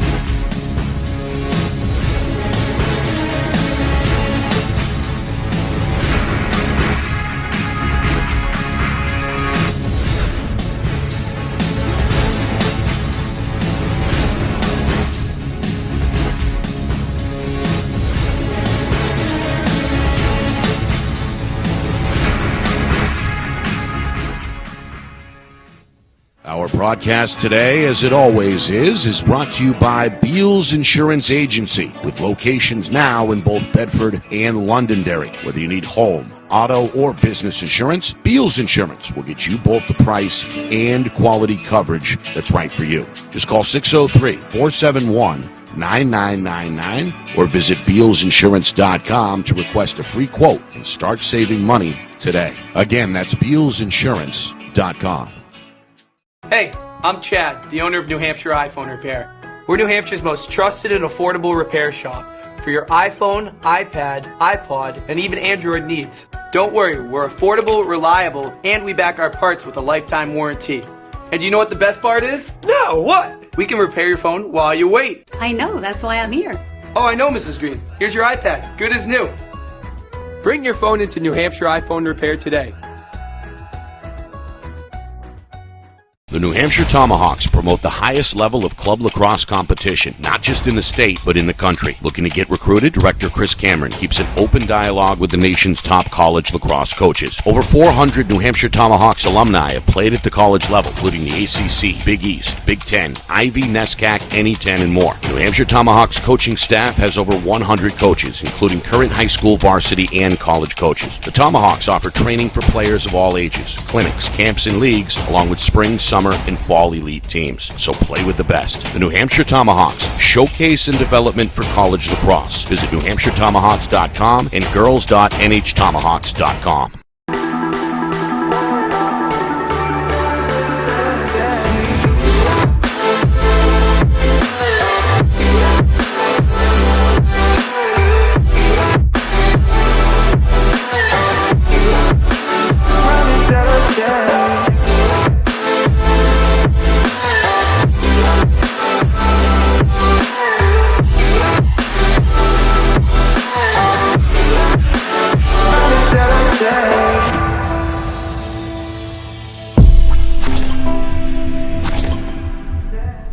How can you reach your team's fundraising goals at no risk and no cost? MG Sports offers a variety of products to make your team's fundraiser a success. Their products include tickets and discount cards to hundreds of local businesses. MG Sports now has a digital platform where athletes can raise funds in the comfort and safety of their own home. Don't waste another season. Raise more funds than ever before and become another football program in New Hampshire that sets fundraising records every season. MG Sports, fundraising made easy. Visit mgsportsfundraising.com to start raising money for your team today.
And now, ladies and gentlemen, please welcome to the field the Lancer Marching Band's featured twirlers, Jillian Mazzola, Gretchen Murray, and Madison St. Gillet.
Ladies and gentlemen, let's hear it one more time for your Londonderry Lancer High School Marching Band and the Lancer Marching Band Twirlers.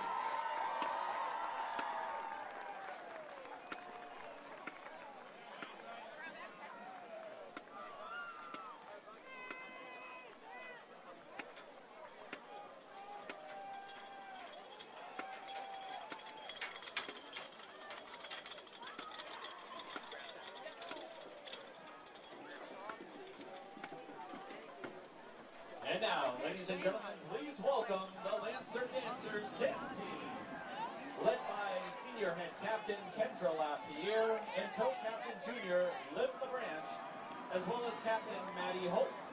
The team is coached by faculty advisors Kara Bound and Michelle Wooding.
Park here, halftime in our Friday Night Lights New Hampshire Game of the Week, presented by Beals Insurance. Nick and Astis, Steve Beals with you. Londonderry, the defending Division I champions, out in front of Bishop Guertin by a score of 14-8.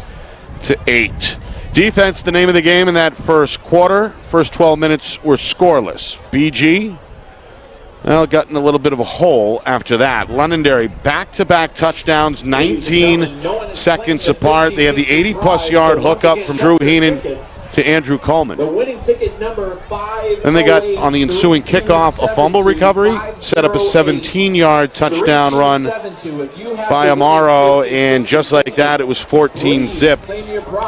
Then about midway through that second quarter, BG got on the board. Sanasuazo on a 20-yard touchdown run, 2-point conversion try was good from a yard out as well, following a penalty. They stuck with Sanasuazo. And then late in that first half, Cardinals make another push but come away empty as the Lancer defense shuts the door in the final seconds. So that's where we are at halftime. Londonderry with the lead, 14-8, and the Lancers set to get the second half kickoff as well. A lot of what ifs. Well, what if we did this? What if BG did that? What if Londonderry didn't do this? Doesn't mean anything now. It's all about 14-8 with a full half to go here. Very, very excited to see young men not let a quick 14-0 rattle them.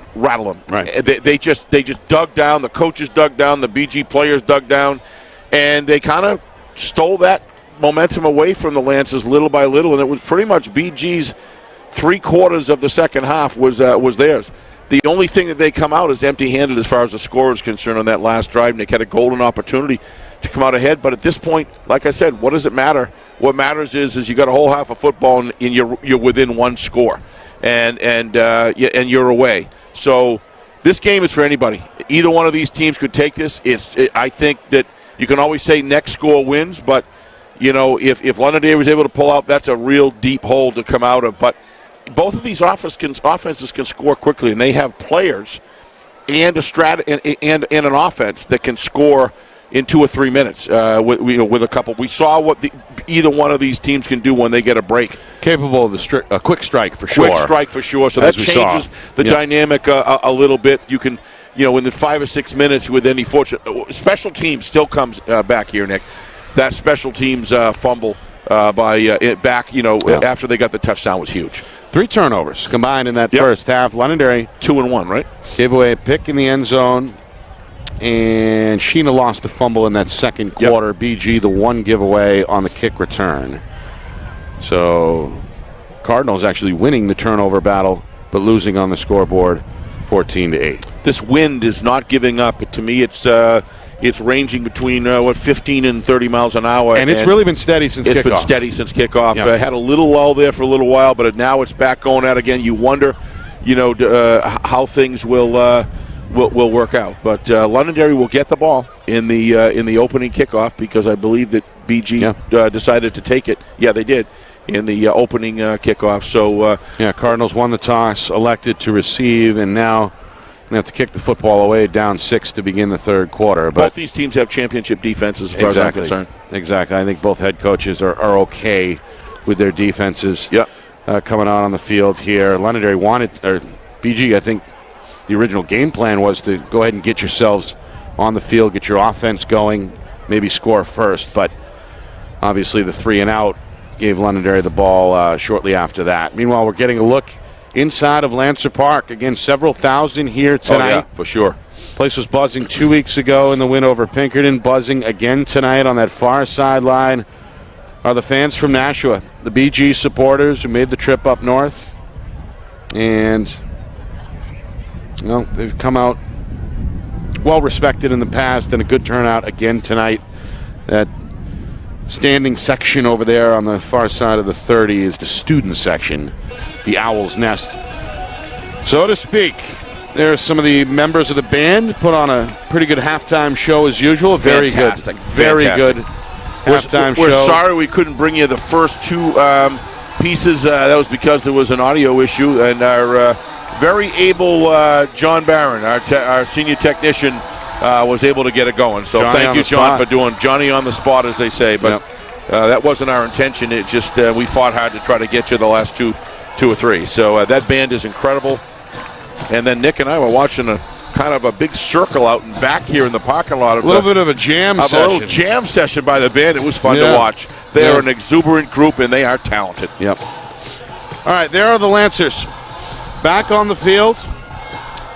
Threw an extra 3 minutes on the clock for these teams to get warmed up. Bishop Guertin also emerging from the far side. So both fighters, so to speak, coming out of their corners very shortly here as we get set and for the third quarter. Steve, my favorite part, the halftime scores.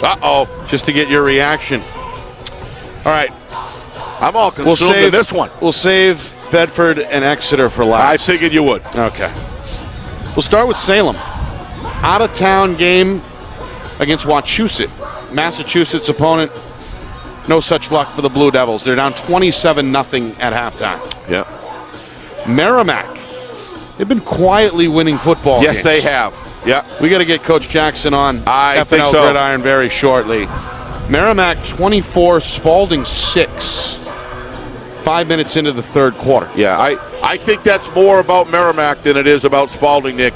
There's something going on there when you beat, Keene. They whooped Keene last week. They whooped Keene last week. And they're putting it on Spalding right now, midway through the third quarter, 24-6. Tomahawks starting to rack up some W's. It happens. Concord over South at halftime, 28-6. Crimson Tide continuing to roll. They haven't lost since the opening weekend. South winless, and it looks like that first win is not going to come tonight, barring a second-half comeback. 28-6 Concord over Nashua South at halftime. An even bigger blowout brewing on the beach. Pinkerton 35, Winnicott 0. Yeah, Pinkerton, we said it coming out of this game 2 weeks ago, Nick. Don't worry about Pinkerton. When you've got a strong defense, and their defense against Londonderry did not give up a lot of points. That was done on other elements of the game. Right. And when you got a good defense, that buys your time offense. And when you play like Coach O'Reilly does, anyway, finish up your scores. I don't want to give up my opportunity to see Bedford. The struggles continue with Keene. Blackbirds trail 28-0 to Portsmouth at halftime. Yep. And finally, halftime in Exeter. Blue Hawks 10, Bulldogs 7. Wow. Exeter a 10-7 lead over Bedford at halftime. And that's at Bedford, correct? Oh, you're right. It's at Bedford. That's at Bedford, yeah. I said the opposite. It's at Bedford. Exeter on the road with a 3-point edge at the break, 10-7. Yeah, you knew that game was going to be tough. Both of those defenses are solid, Nick. Bedford looking for their 5th straight win. Exeter looking to rebound from a rare loss. Like Pinkerton, another team that was working to get their offense going, Nick. And Bedford's got a solid defense to be able to buy that time needed and win those close games. Same with Exeter. Exeter needs to win this. Both of these teams need this game. All right, meanwhile, we're ready to roll. Second half underway here in Londonderry. Connor Lennon, the right-footed kicker, his first kick of the night. And we got a reverse. Coleman off the handoff at the 20, going to dance up. The ball on the ground. Went back to Fumble Londonderry. at the 25. It looks like the Lancers recovered at the 26. Well, if you can't tackle them, knock the ball out, and they did just that. Trevor Weinman, Johnny on the spot on the recovery. And so after a scary moment, Londonderry going to hang on to the football. The 1st and 10 on the way. Watch this. Grabs it.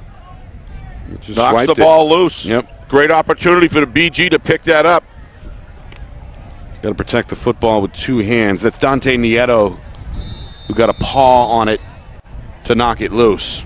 Well, Johnny on the spot there for the Lancers to pick that ball up. Otherwise, it goes right into Londonderry's hands. And again, Lancers turned it over twice in that first half. BG's hands. 1st and 10. It's a run play up the middle. That's Sheena, not going to go anywhere.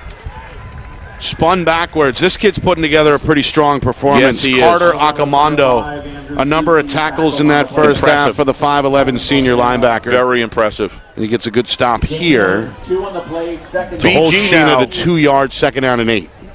BG now getting that defensive separation on the offensive line to be able to get the vision and holding the line of scrimmage rather than losing that edge like they were pretty much all of the first quarter and a third of the second quarter. Then BG shut it down. They're still coming out doing the same thing, at least the first play or so. On a 2nd and 8, it's an option. Heenan going to keep it. And Heenan undercut, but not before picking up the first down out to the 38-yard line. Sanasuazo again from the safety spot comes up for the tackle. He lost the edge here. Great block. Great block, inside blocking, and Sanasuazo lowers the shoulder, and but not after a large gain by Drew Heenan. Boy, he lowered the shoulder himself. Heenan now going to run to the right side. Cuts it up on 1st and 10 across the 40, up to about the 43-yard line. A late flag here. That's Bombara on the stop for BG. He's up clapping his hands emphatically. As this may be against Londonderry based on his reaction. Yep. And the official's going to talk about it. Mike Harriman, our referee, expected to announce something here shortly. Get another look. There's Heenan in the hole. He goes down, and then the flag comes out. Seen anything yet? I think it was late, it's like a you said. Dead ball foul against Londonderry. Yep. So somebody on the offense. Coach Lozon not happy at all. He's steaming out there in the field. Oh, it's an illegal shift. Okay. Either way, Coach Lozon irate on the sideline. Arguing with the referee they're going here. Back and forth. It looks like. Correction, the penalty was unsportsmanlike conduct. Wow. So it was a dead ball foul. I was right the first time. Unsportsmanlike against Londonderry. Cardinals winning the penalty battle. Quietly as well tonight. Coach Lozon still irate in the sidelines there. It's a few feet onto the field. My guess is he felt it was both players going because I think it was on the ground, if I'm not mistaken. There was a little battle going on there in the ground after the whistle. To your point, Nick, on the dead ball foul. Well, it's going to hurt Londonderry. It sure is. Full 10 yards. That's a different. A different look when you're 1st and 20. Yeah. Back inside the 30, the ball at the 28 of the Lancers. Clock still ticking. 90 seconds into the second half. All right, now we're ready to go. Heenan with the wing back to his left out of the pistol. Shotgun snap. Handoff. Sheena breaks a tackle in the hole, but won't survive a second Cardinal defender who brings him down shy of the 35-yard line, about the 34. They held him, with about a 5-yard gain, 4-yard gain. Then against Sanasuazo. Watch here in the replay. Sanasuazo comes in and just starting to really rack up some tackles. Watch him. Bang. Came around in, stopped him short right there. Meanwhile, Pedrick came up a little lame for Londonderry. They did. One of their better two-way players. Meanwhile, Heenan going to go to the air. Coleman the catch. Turns at the 40, trying to shake the defender, but won't. Spun down and tackled by Szymanski. Number 2 in white. Well, Heenan gets a zip on a ball, Nick, for a guy who's not 6'2", 6'3". Watch him. Just great form. Fires it right on a line. That's hard to defend if you're a defensive back. There's no recovery time. But good tackling here. It's been going on midway through the second quarter. BG holding the edge a lot better. 3rd and long. Heenan on the rollout down the far sideline. Looking for that marker. I think he's got the first down. Number 10, Drew Heenan. Depends on the spot. Very close either way. They got holding on them. I was surprised they didn't call that, but they did get it. I was going to say something on the edge. Watch Heenan. He's clutching the blocker in front of Heejin on the left edge. You'll see here is clutching that. Watch right here on the outside, 12 right here, 66. Now watch. He's holding on to that. You can't do Mike that. Sampson there. Yep. And they got him. He was trying to push it, but as he released, he just gave enough of a tug there to get the referee. So penalties hurting the Lancers' field position situation right now. Now it's going to be 3rd and 25, is it? 23? 3rd and 23 from the Lancer 25-yard line. And I'll tell you, this wind has gone nowhere but up. Get a little chilly here as well. For the Lancers. So, 2 penalties on the drive. And the Lancers now backed up at their own 25-yard line. A 3rd down and 23. 3 receivers set. The tight end to the near side right. Coleman in motion. They fake to him. Heenan, clean pocket, throws. Left side, got a man. Sheena with the catch. Makes a move after. And down the far sideline. He's in. He goes. Foot race at the 10-yard line. Touchdown. Unbelievable. This Sheena What a move after the catch. Turned on the Jets. Lancers pile on 6 more. Watch the delivery of this pass on a line right where he needs it in order to get yards after the catch. Drew Heenan just hits a bullet, and then watch the yards afterwards. Look at this. On the run, able to cut inside. Wow, what a move. And he's gone. Gone. Just gone. 51-yard touchdown hookup. What a play. Makes it 20-8, just over 3 minutes gone by in this third quarter. Extra point by Drabick on the way. He's 2 for 2 already. Good snap, good hold, and a good kick.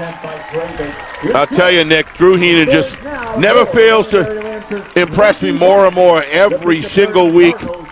We saw it in the championship game. He has a flair to strike when you need it the most. You look at the body of work in that offensive drive with all those penalties, all the yards that he got, and then he hits a strike. Yeah, got to sting if you're the Cardinal defense on a third down and 23 to give up. That is a backbreaker right there. No question. I said 51-yard touchdown. I meant 75. 75. Yeah, it was way Which back. is, by the way, not the longest play tonight for Londonderry. They scored their first touchdown on an 81-yard hookup. So the pass yards starting to pile up for Drew Heenan. And, of course, Coach Lozon always has an opinion to express down there when it comes to his friends, the officials. Yeah, well, they told him to back off and move to the sidelines. He did that, and he's waiting for the right time to plead his case now, in the middle. But I'll tell you, when you've got 3rd and 23, 25 yards, Nick, it's usable. And you go back and you fire a ball like that, you just can't. If you're BG, you can't allow that. Yeah. And, you're feeling, I thought, pretty good at halftime. Your defense fresh after a 25-minute recess. Come out, maybe get a stop, and then have a chance for the lead. Now you're down 13 points, 2 scores again, and you're reeling a bit 3 minutes in. He caught the ball 3 yards short, and it's that extra effort of just terrific work. Another squib kick here. It's going to take a high bounce. Handled by Ballesteri. He's going to make a move back to the middle of the field and run into trouble across the 25. And the wind up here right now, Nick, is going to be a factor. It's picking up. It's really picking up now. So good special teams tackles there, by the way, by Dylan Wilson. BG's got the wind at their back right now. Want to utilize that. I'd say this is the strongest the wind has been blowing all night. No question. Not even close. Absolutely. And it was before. This is probably 30, 35 mile an hour gusts here, Nick, that are pretty steady. So when you got the wind at your back, you got to go for it. Well, Cardinals need points now. Trailing here 21-8. Down 2 scores as they were early in the second quarter when they trailed 14-0. Up the middle. Nice run. That again is Labby, who has really taken the reins as the lead back tonight. Again, looks like a no-go for Charlie Bellavance out of the backfield tonight. He's been their starter most of the year, but played some defense. Not quite 100%, but this kid Labby has filled in very well. He's fearless at the line, going into the line, Nick. He's ripped off 7 there to set up a 2nd and 3. Going to fake the handoff. Sanasuazo makes a man miss in the hole, and he's got a first down. Yep. Going to creep his way over the 40 up to the 41. It was 20 minutes, above 20 minutes left in the game, Nick. There's plenty of time, but you do have to score next. The BG has got to be the one that scores next here. Otherwise, that's going to be very difficult to overcome that as time will continue to click off. So this is a very important drive to put them back in. Maybe if you get 8 more points, now you're looking at 21-16, Nick. So and again, the offense seemed to, after a slow start, move the ball momentum much better in the second quarter. I agree. Open the game with 2 3-and-outs. Up the middle, Labby. This time, not much. Londonderry with that 3-man front, able to hold it down. That again is Sampson, 56 in blue, who has not only played well tonight, but has played well as a senior this season. Put on some weight in the offseason. We know about big number 71 next to him, Pemberton, and then all 3 of them have done a terrific Espinal on job. The far side, right, has played hurt tonight. Meanwhile, Sanasuazo, quick release, catch made, and a first down for the Cardinals in Londonderry territory. That's a big catch there Yep. for Zemansky, who has played well on both sides of the ball tonight for Bishop Guertin. Nice pass by Sanishwazo, right where it needed to be. The key is methodical movement down the field. Then their defense has got to make a big stand. It's going to be a tall task here with the Lancers. Oh, Hit on the release. Ball is loose, and Londonderry has it. Corner blitz, was it? I think so. It was Weinman who came off the edge. We're going to find out. Basically untouched. Popped him on the release. Arm never came forward. Ball loose. Londonderry has it. Second Cardinal turnover of the night.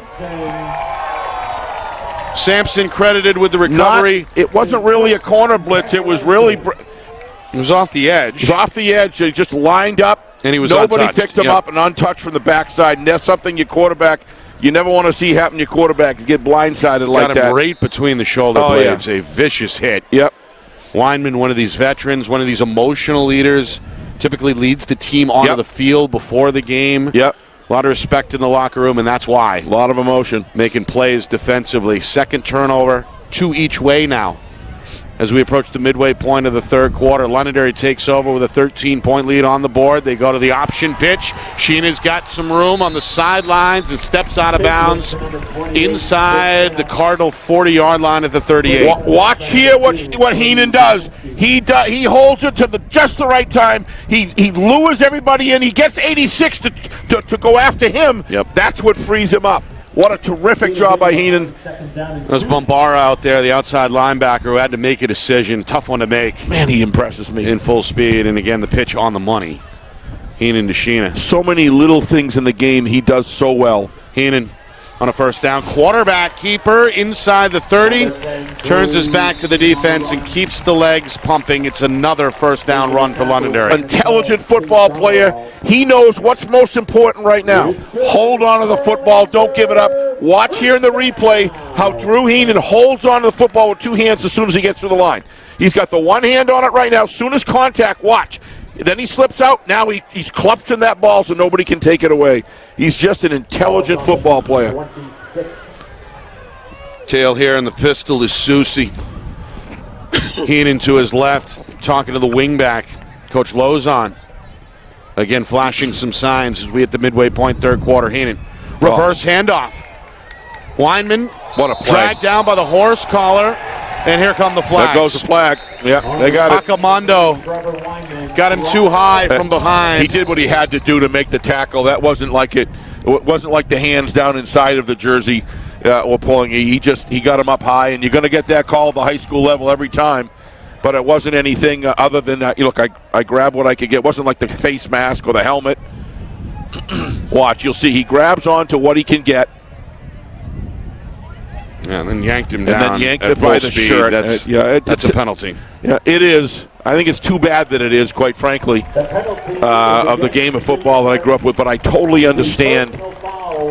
It can cause injuries. You don't want to choke anybody. You don't want to choke anybody, but most importantly, you don't want to be. You're putting a person in a helpless situation, right? Which they can't contain. So I understand it. It's a costly one. It's a costly one. So Londonderry eat some big penalties earlier in this third quarter. Yep. Now the Cardinal defense takes a rare penalty. Ball inside the red zone, just outside the 12-yard line. But it's going to be about protecting the football players first and foremost. Here we go. First and 10, Heenan inside the 5-yard line. Tackled by Acamando cleanly this time at about the 4-yard line. So Londonderry again knocking on the door here, second down and 2. And look at Drew Heenan coming up out of this.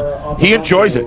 The more hitting, he's like an indestructible machine. Yep. And he just really likes it. And in the third, look at him. Look at those eyes. Look at that focus. Really love to watch him play. Quite a story. Spark plug. It really is. Came in for the injured for Washington starter a year ago. Aiden Washington finished out the regular season as the starting quarterback, and then, of course, goes 3-0 in the playoffs, including a big second half in the championship win over Winnicott. Not going to get much there on second down. So now, Steve, we've got a 3rd and 5. They actually lose yardage. Yep. Back to the 7-yard line. Looks like 3rd and 5 coming up inside of 5 minutes, third quarter. Yeah. Londonderry threatening to make this a 3-score lead. Yeah, and that's going to change the whole dynamic of the game if they're able to put it across the into the end zone. Ball is on the 7-yard. A field goal you could live with. Still a 2-score game, Yep. technically. Would It'd be a 16-point gap. So a big play here, and obviously. BG has the goods to do it on 3rd down and 5. But a 3-score game is going to be awful tough at that point. 2 backs with Heenan in the pistol, tight end right side. Takes the snap, has to get rid of it quickly. He's got it in, far side of Morrow. Touchdown, Londonderry. What a pass. It's an 8-yard hookup. I don't know with that height how he does it. How he gets that vision, but he's got it. Look at how he knows exactly. He threw it to the spot, not to the player. He knew where he had to throw the ball to draw the player. With it had a very minimal separation from the defender. Excuse me. And he threw it to the exact spot he needed to. So impressive. 8-yard hookup, 6 more on the board for the state champions. 27-8 extra point attempt is up and good as well. Drabick's now 4 for 4. How about 28-8, largest lead of the night for the Lancers. Here's a replay of the touchdown here. Watch where Drew Heenan, he gets back, he's got incredible vision, he knows, he waits, and he throws it to the spot where he knew the receiver had to be. That's just a sixth sense at the game of football as a whole and quarterback in particular. He's just terrific. He's been doing it all year. I think the Cardinals called the right play, right? Bring that extra heat on that far edge. They had a shot. But he makes you pay. He understands coverage. Yeah. You've heard Coach Lozon. He's a film rat. He's part of the Jimmy Lozon Film Rat Society in Londonderry. And he's a charter member, and he just studies film, and it sinks in. Don't underestimate the cerebral nature of this quarterback. And then to be just tough as nails, lower your shoulders, Sam Bam, Cunningham, bash it. He's just got all the pieces. I think you can prepare all you want, but then it's time to make a decision, split second, make a throw. And he does it. Split second. He does it. It's on the money. Yeah. More often than not, he's played well tonight. Londonderry now 28 points on the board. And let's not forget Matt Sanasuazo with the same gifts as a quarterback. Absolutely. These guys are special in what they do, and we're seeing it tonight. 2 of the state's best going head-to-head here. Absolutely. Ballesteri on the return. Going to weave his way up the middle, lower the shoulder at the 30, and make his way up to the 31-yard line. Stopped there by Londonderry special teeter Camden Brutus. Well, so they got to score quickly here. Yeah, they got time. 4 minutes and change here to go third quarter. But the time is now, to your point. Offense scored on the one drive in that first half, came up short in the red zone twice. Yep. Including at the tail end of the first half. All right, Sanasuazo going to have to lead his team to victory from behind if BG hopes to stay undefeated. Going to go on the ground. Labby back to work.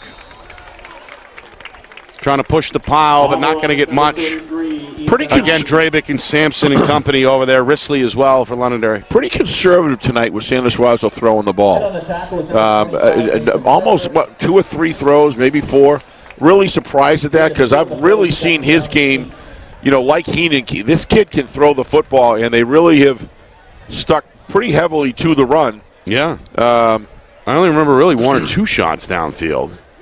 That may change. They're going to stay on the ground, and Sanasuazo is wrapped up around the waist by Sampson. Right around the line of scrimmage. Maybe a gain of 2. Either way, 3rd and long, 3rd and 8 coming up. Yeah, well, Matt's a great athlete, but he's facing other great athletes tonight. And that's what happens when you play a game at this level. Yeah. Nobody really has any, but you look at Matt, and almost 90% of the games, he's just better than everybody else around him. But this Londonderry and BG defenses are solid, and it's going to take an incredible.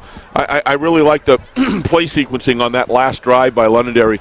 I thought Jimmy Lozon called a great set of plays there, and he's just got a guy on that executes to a T. 3rd and 7. Now they take a shot. Yeah. Risley is underneath it, and it's intercepted by Londonderry.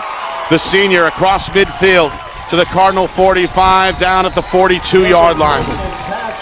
3rd turnover tonight by the Cardinals, 2nd of this 3rd quarter. Risley's got his first interception, and Londonderry back in business here with 2:40 to go in the 3rd. Watch this ball sail with the wind, Nick. Got the wind at his back.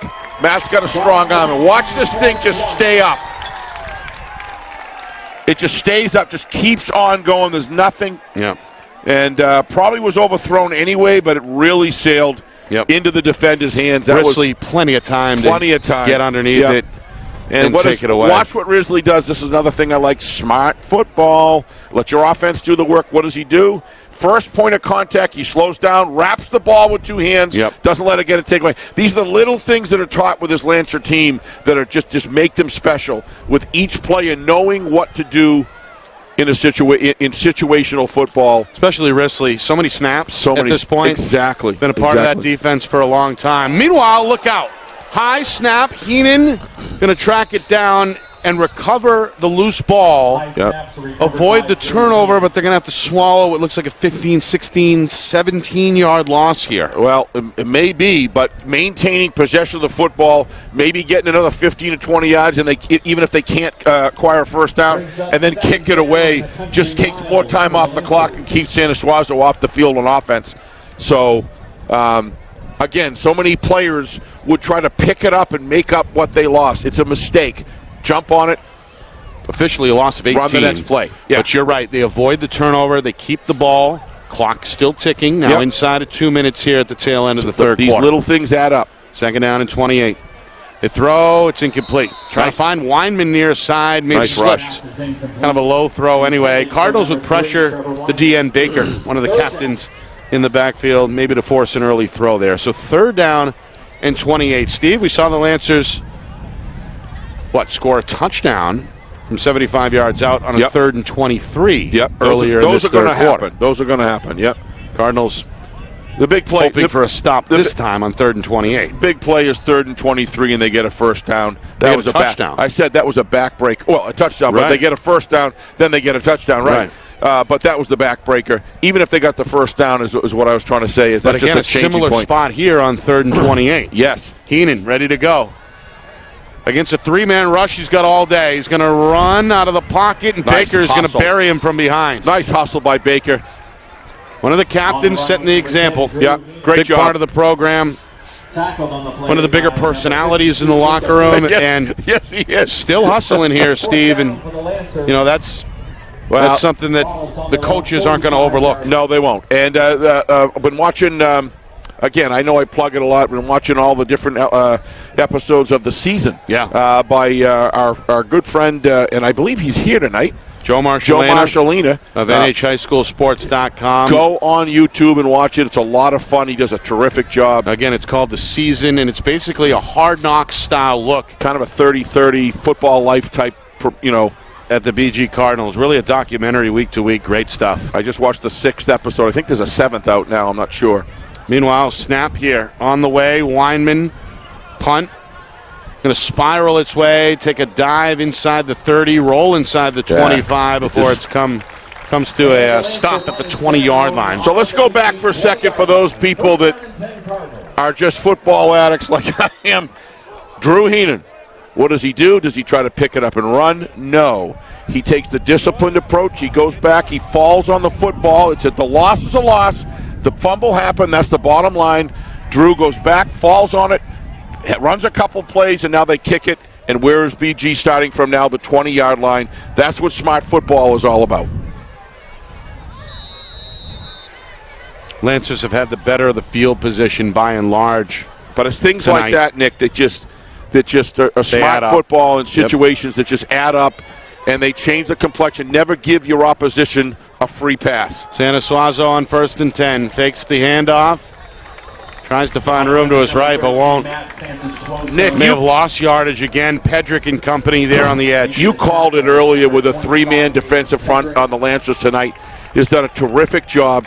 They've been 3-on-5, and they've done a tremendous job demanding resources to keep them out of the backfield, which opens up that corner blitz. Gives you linebackers lanes and vision. It all works together in sequence. And, of course, doing this without their all-state defensive lineman, Ty Miles, who was injured in Week 3 for the year. This looks like the final play of the third quarter. On 2nd and 12, Santa Suazo to the air. Pass. He's got his man on a slant. It's Bombara for a first down. That's what I'm surprised we haven't seen more of. Sorry, Nick. Tackled shy of the 35-yard line, and that is going to do it for this third quarter. A big quarter for the home team. Londonderry adds 2 touchdowns. Heenan to Sheena, and then Heenan to Amaro. Biggest lead on the board, 28-8. Is it Londonderry's night on their home field, or will Bishop Guertin come back? We'll find out when we come back. There's an injured Londonderry player as well. We'll take a break and get right back to it in just a moment. You are watching our Friday Night Lights New Hampshire Game of the Week. It's presented by Beals Insurance.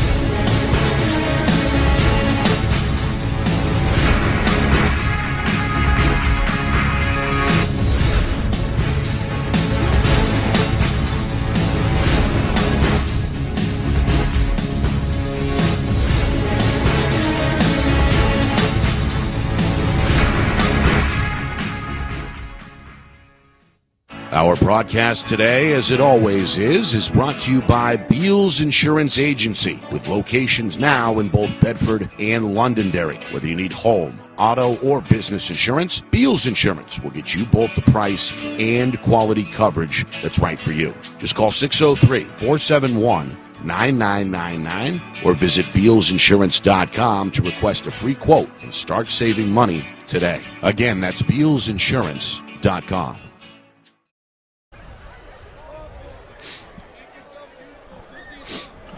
28-8 after 3. The defending champion Londonderry Lancers with a big third quarter extend their 6-point halftime edge to now 20 for the first time tonight. Nick Anastas, Steve Beals with you from Lancer Park, week number 6 statewide. Londonderry unbeaten against in-state competition. Last loss came late in the regular season last year against Salem. Of course, they went 3-0 in the postseason. Their only out-of-state loss this season, week 2, at Bishop Hendricken down in Rhode Island. Meanwhile, a round of applause as Aiden Espinal gets to his feet, shaken up on that final play of the third quarter. Coach Lozon and the training staff helping the young man to his feet. Gets a round of applause from this home audience, which numbers in the thousands. We're up here in the Sawyer's Nest. Yeah, he's struggling to get off the field, Nick. Yeah, he's limping pretty heavily, helped up by his teammate Mike Sampson. But again, starting to walk off, at least it looks like, more and more under his own power. And it looks like the knees are moving correctly. If you know, it doesn't look like there's any particular favor. It could be a thigh injury, the way he's holding his we'll see if he returns. He's played well up front, part of that 3-man defensive line. Have they ever? Londonderry's defense has played well tonight. Who are they, Nick? They deserve. It's Pemberton, Espinal, and Sampson. Yeah, terrific He's holding job. that left knee, so unfortunately he's going to seek further attention here on the sideline. Meanwhile, as the fourth quarter begins, Cardinals are down 20 for the first time tonight. Going to stick with the run. They got a hole on the right side, spinning his way for a 6, maybe a 7-yard pickup is Labby, who has filled in well tonight for the starter, Charlie Bellavance. Starting to pile up some yardage, rips off officially 8 on that carry to set up a second down and 2. He's been steadily picking up 5-6 yards average and broken some 10 and 15 and 20 yarders as well. So Lancers come up the middle with heat. Cardinals attack it with a run head on. Not going to get much on 2nd and 1. Very close.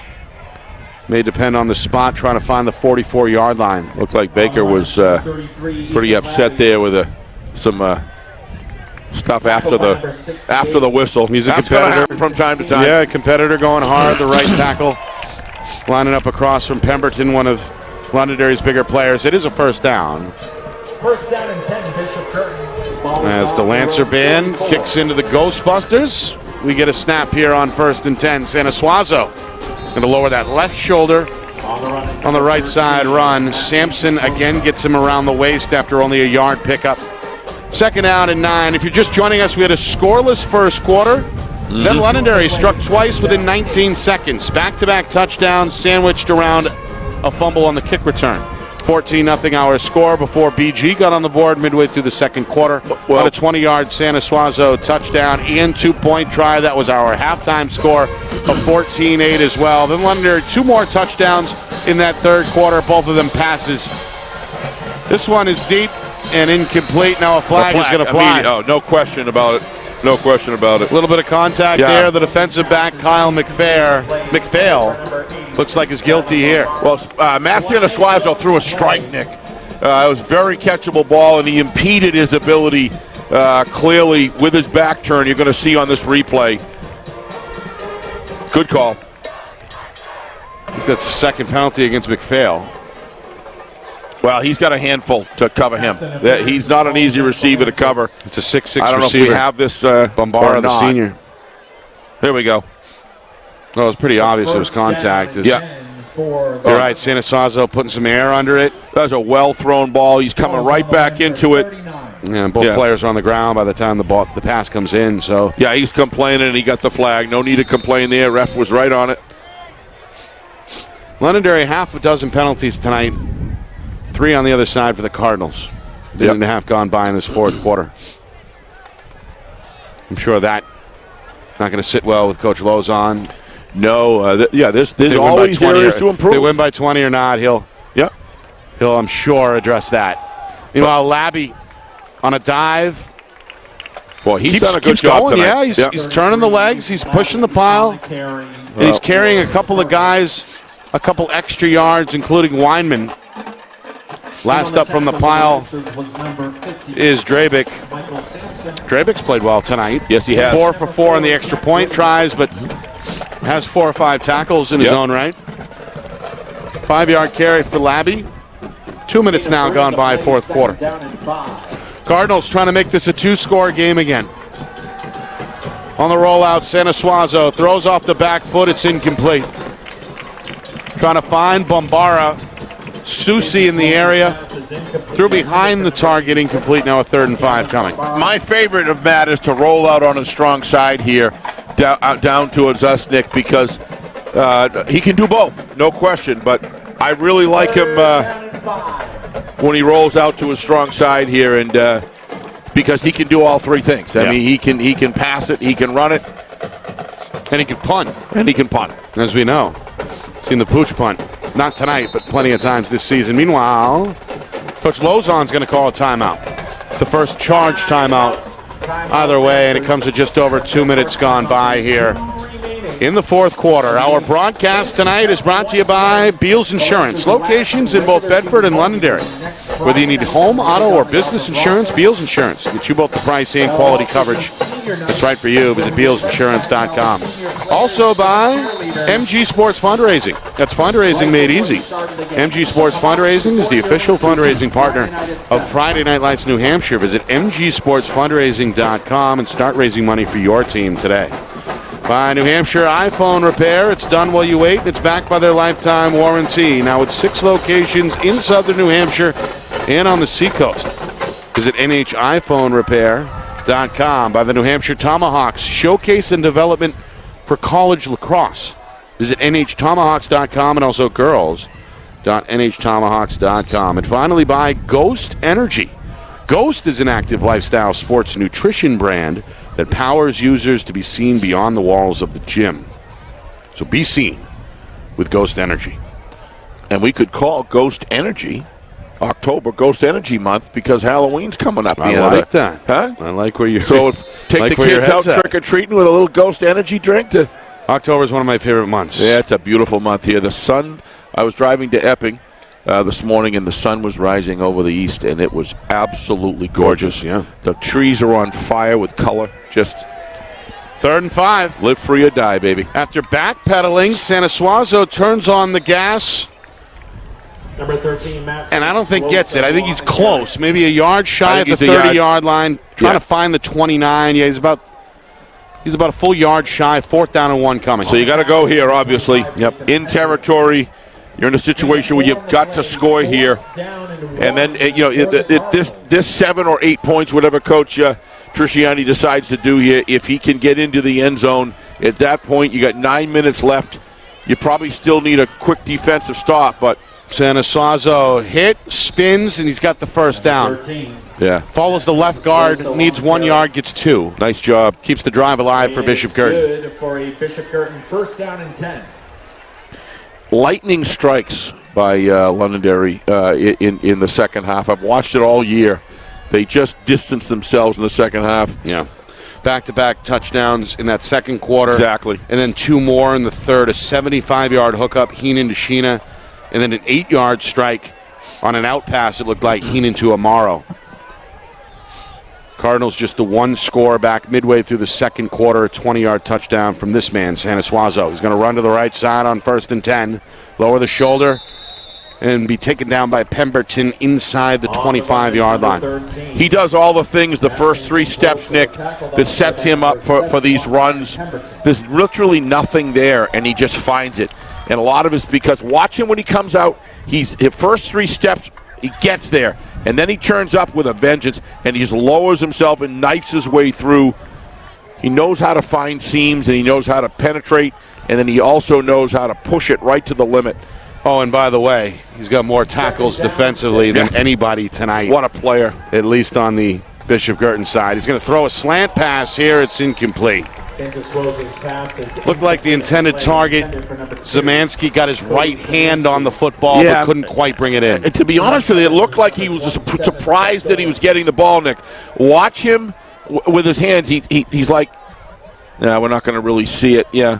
The ball was up there. It was fired. It had a lot of velocity, but normally you're going to see both hands up there. I'm not sure he was ready for that ball. Going to be a split second late getting that hand up as well. Yeah. But either way, I just think Sanasuazo has a really good arm, and I've watched it develop the second half of last year and into this year. And I'm surprised he wasn't going to, he wasn't throwing it right from the first half there. But meanwhile, Cardinals call a timeout, so both teams are left with 2.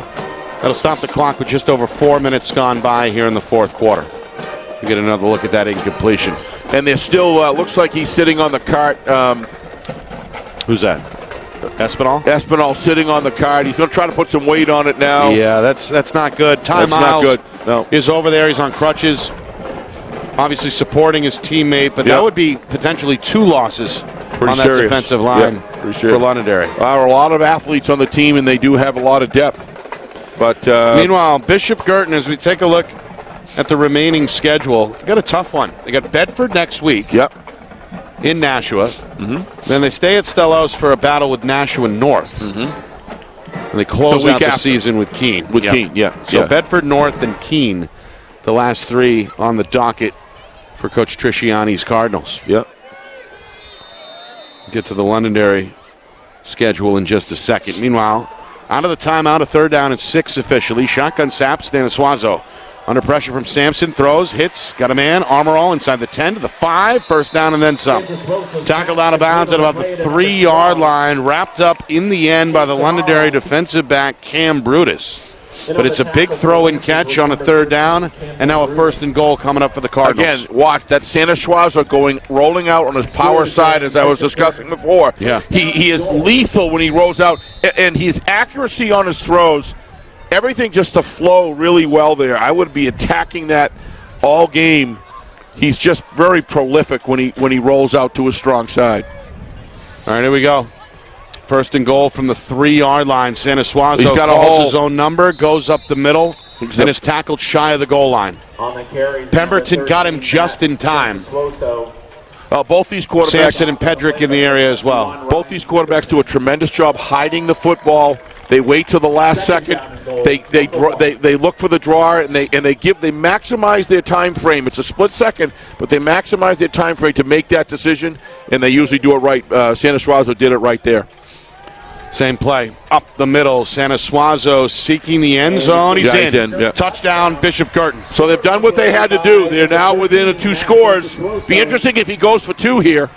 Make it 28-16, which would be 12. The Cardinals 14. Yeah. You risk keeping it at 14. I don't see it worth it. I'd be surprised. The only reason maybe is the wind, but the wind it's kind of died down now. Finally, after blowing pretty heavily all night, it's actually kind of at a standstill. So this one could go either way. You run the risk, though, of not getting it at 14. Londonderry adds a field goal. It's a 17.3 score game, but they're going to go for 2. Yep. So Sanasuazo going to take the gun snap, going to roll to the right, going to throw. Nice He's got pass. Barbara in the end zone. Again, rolling out to his strong side, Nick. I've always said if you look at his proficiency when he does that, it's just incredible. So the score is now. All right, so BG not done yet. Within 12 now at 28-16. Got a puncher's Great chance job. with 7 minutes and change remaining in regulation. There's Bombara on the catch. He's a 6'6" receiver. Wow. Yep, kept it over his head. Two-hand grab. Plenty of room to make the catch.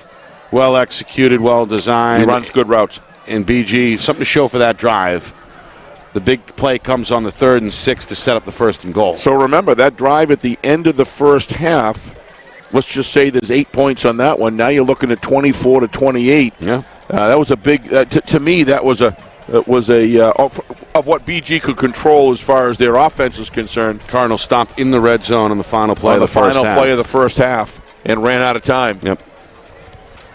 But Matt's a terrific. He rolls out well to both ends. Both sides. I don't want to suggest that he doesn't, but to his strong side, Nick, I've watched him his whole career. Yeah. Is just meanwhile amazing. Londonderry, I think, smells something here. They're going to bring 10 of their 11 guys up into that middle part of the field, maybe sensing an onside kick. We've seen this from the Cardinals before. And here it is. Right on cue. It's caught at the 50 off the bounce and Took a hung nice on to. home bounce there, Nick. It did. Held on to on his way to the ground, sure-handed. Jaden Navarro having a nice night on special teams. He recovered a fumble earlier, and now he ensures the possession here for the home team. And when I talk about special teams, it's not just special teams fumbles and turnovers. It's special team play when you need it the most. Don't know if I would have done that then. I might have done that if you're able to stop Londonderry and score again. There is 7 minutes left. You need 2 stops, though. You need 2 stops. And you got 2 timeouts. I can't argue against it. It seemed like Londonderry knew it was coming, and to their credit, they did a good job. Of course, that's easy for me to say after Londonderry's recovered it, right? Right. All right. 3 receivers set here, tight end left side, another pistol look against the 4-man front. Heenan surveys the defense, takes a chest-to-eye snap, hands to Sheena. Sheena trying to dance middle, going to be spun down with nowhere to go. Number 28, Jake Shinna. Pretty good tackle. Nieto again, senior linebacker, starting to rack up some tackles. Yep. One of the big D linemen there as well, Sam Fox, the junior. So they're going to let the clock run here and Yeah, eat they're up okay every single second they want. Yep, both of these coaches, outstanding clock managers. Coach Lozon fine with the 1-yard gain. Just start that clock. We're inside of 7 minutes. What a terrific shot, John, you got there of Drew and Coach Lozon exchanging signals or at least taking signals from Coach Lozon. Looking for a second ring. Yep. Led the way as a junior off the bench mid-season last year. Second half of the Pinkerton game. Yep. Here's a pitch for Sheena. Got plenty of blocking up front, first down, and then some out of bounds. He's a rocket. Inside the 40, all the way down to the 35-yard line. Sheena seems like he's running downhill, Nick. He may be the fastest player on the field amongst a number of very fast players. Remember, he had the big 20-yard touchdown catch against Pinkerton here 2 weeks ago. Earlier tonight, a 75-yard touchdown run back in the third quarter. If you give him catch and run, any kind of a blocking, just a quick block on the edge, Nick, where you can control the corner, he's gone. Yeah. He just he's got that kind of speed. Yeah. He also can has he a make heck people of a miss too. Well, right? he has got a great inside fake, and then he boots you outside. We saw it on the touchdown run. Yeah. Just a very, very good instinctual player. One of many weapons for Coach Lozon here yet again. All right, 1st and 10. We're midway through the fourth quarter, just about. Heenan and his head coach not on the same page. Timeout Londonderry. Timeout Lancers, that is their second timeout. They have 1 remaining. Coach Lozon now getting irritated about whatever he can find out there because he's a perfectionist. And he's trying to make something seemed not right there. Oh, no question. I'm not. I'm to the point where he has to call the doing. timeout, and he's demonstrably upset. Yeah, and huddle. Some of that is that look, guys, you can't go up. You haven't won this game yet, right? So don't go start counting your chickens yet, and before they hatch. And then secondly, I can guarantee you that this week's practice is going to be a rough one, Nick, because there are things that Londonderry in this game have shown they can improve on, and Coach Lozon's all over it. 28-16 here, 6 minutes left. Londonderry, if they hold on, They improved to 5-0 in-state. In-state. And 5-1 overall. Remaining 3 games, Steve, winless Alvern, at winless Winnicott, and at 1-win Salem. Yep. So we don't know if Charlie Bellavance is, either. That's Londonderry's schedule. Oh, okay. I'm sorry. They got Alvern, Winnicott, Salem. BG, on the other hand, a challenging schedule. That's what I was trying to North, say. And then their final game escapes me. Meanwhile, Heenan still on his feet after being spun down by Baker. Yeah, they're going to give it to him. Baker's going to throw him down in the aftermath, and a flag is going to fly. Yeah, got to stay cool there. You can't take your frustration in your own hands. By the way, BG's final 3, Bedford, at North, and then Keene, as we get another look at that penalty. Yeah, I don't think that. Yeah, that's where it was. The whistles had been blowing. Yeah. And Baker maybe letting out a little frustration. Yeah, but your team now is going to pay the price here with a personal foul. It's going to be an automatic first down deeper in the territory. It's a costly penalty. Fourth one tonight against the Cardinals. And if you're trying to get back in the game, Nick, you got to hold your cool. And they're going to call that every time. Yeah, it's a fine line. I understand. It's the quarterback. It's the quarterback. They're going to do it every single time. You got to expect it. I don't fault the officials at all. I can just understand how it can be difficult for a player like Baker, who's gone 100% tonight, all day, 1,000 miles an hour, to suddenly shut it off at the snap of a finger or at the blow of a whistle. Well, it can be tough sometimes. But everything you do has consequences. Correct. And it's a consequences for the whole team. Meanwhile, Londonderry is creeping inside the red zone at the 19-yard line. Heenan, left side run. Going to stay low to the ground. They're going to burrow his way down inside the 15-yard line, a gain of 4. So Heenan number 16, Dante Nieto. continuing to soak up some hits. Think about what that did, Nick. I mean, let's be willing to focus on this. What, the Baker penalty? He's played his heart out the whole game. I understand the emotion totally. But what that's doing is it's giving a whole net of first downs. And what's your biggest fight? Is the clock here. And it's going to give them now an opportunity to crank off, 2.5 more minutes on the clock when you're down 2 scores. So it's one of those things, learning experience. Look at him. He knows. Yep. But, boy, I'll tell you, he has played one heck of a game on both sides of the football field. That Baker I'm talking about. Played every snap. Played every snap with passion. Inside of 5 minutes now, 2nd and 8 coming from the 14-yard line. Man in motion. They fake to him. They keep it with Heenan. He goes up the middle, and he's tripped up at the 5-yard line. That's another Londonderry first down. It's going to set up a first down and goal for the Lancers. Knocking on the door once again, seeking a 5th touchdown tonight. So a lot of teams, they play. They don't just play quarterback.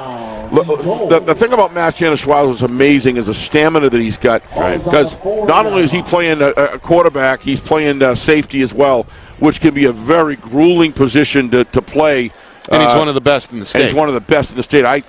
You could argue he is the best of the state.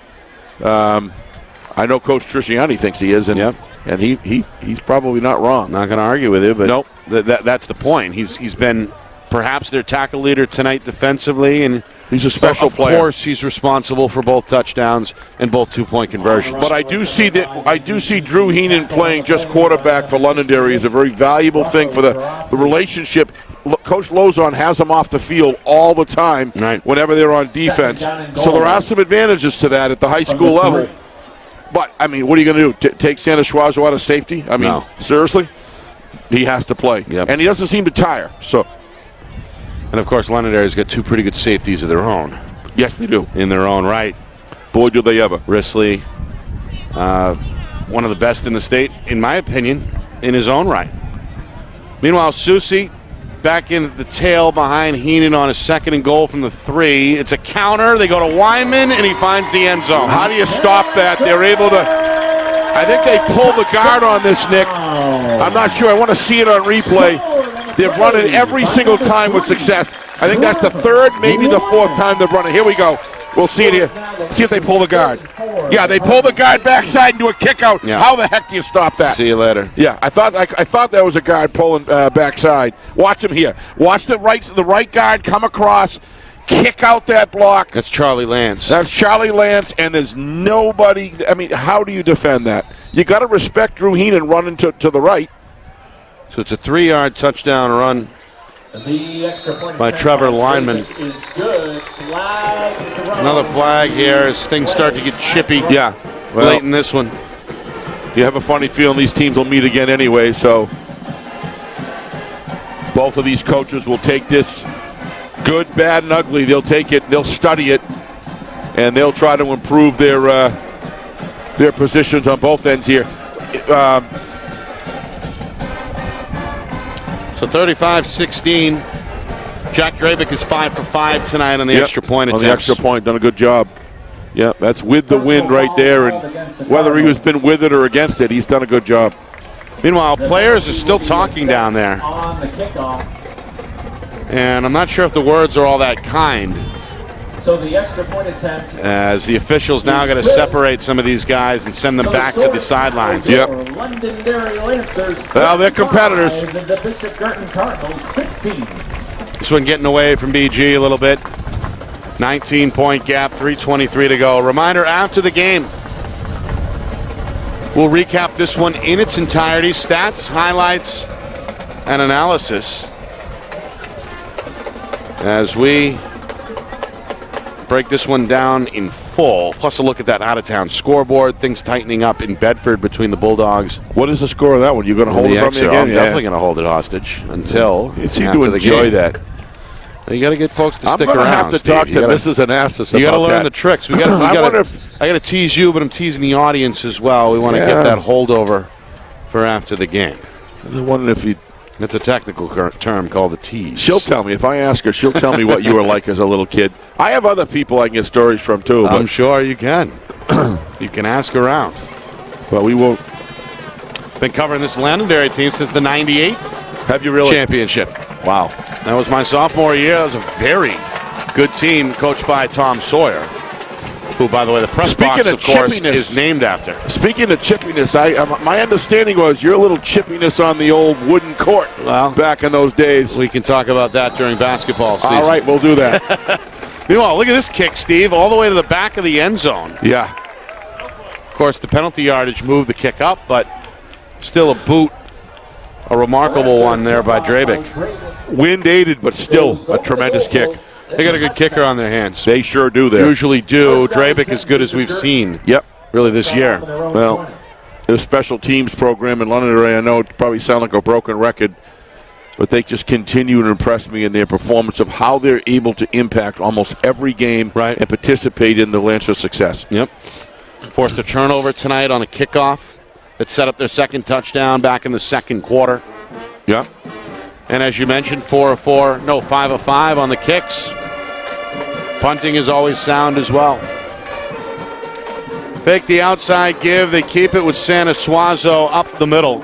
Is that Santa Suazo? Is it? Or are we down to the backups? I'm not sure. Yeah, it's McDonough, the I was going backup. to say, that did not look like Santa Suazo running the ball. We saw McDonough for one snap back in the first half. Takes over apparently for Santa Suazo here with 3 minutes to go in regulation. And that was a key play that he was in. I don't know if that was an equipment issue or what that Matt had on the side. I don't know. He came out for a play and then came right back on defense. Yep. After the Lancers came up with the stop. All right, McDonough, he's got time. He's going to roll right. There's a flag on the play, and this pass is dropped. Nice pass, though.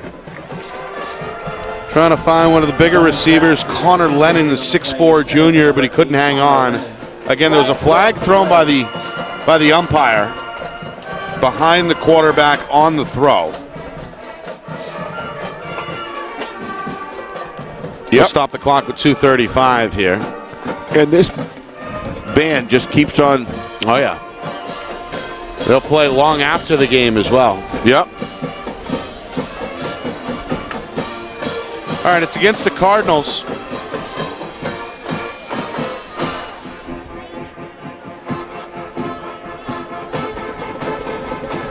Penalty was an eligible receiver downfield. A lot of interest in this game. A lot of people watching. We certainly appreciate you here. We figured statewide this one had as much buzz as any this season. By the gymnasium or in front of the gymnasium, it is illegally parked. If it's not moved immediately, the car will be ticketed.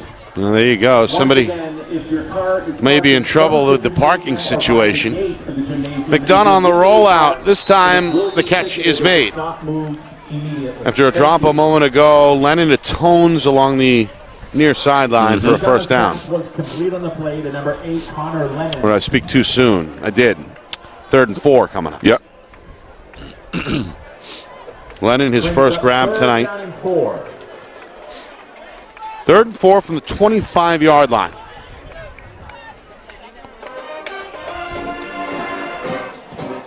Bishop Guertin, not sure, Steve, if they even trailed at any point during their first 5 innings. Got out to that big lead against Timberlane in week 2. Owls came back to make it close, but never took the lead. Say that again?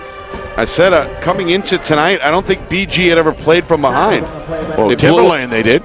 No, they had a lead on Timberlane, big lead, and then Timberlane came back. That's right. Came back, but never took the lead. But I thought Timberlane scored first in that.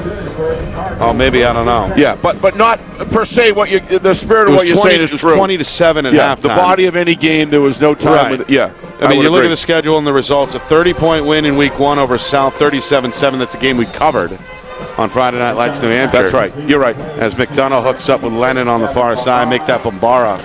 Then the Timberlane game, where again it was I thought it was a wire-to-wire win with a big first half. Maybe right. Held to 3 points in the second half, but they hang on by 3, 23-20. Then 68-7 at Goffstown in week 3, 42-6 at Merrimack, 31-6 last week against Winnicott. Yep.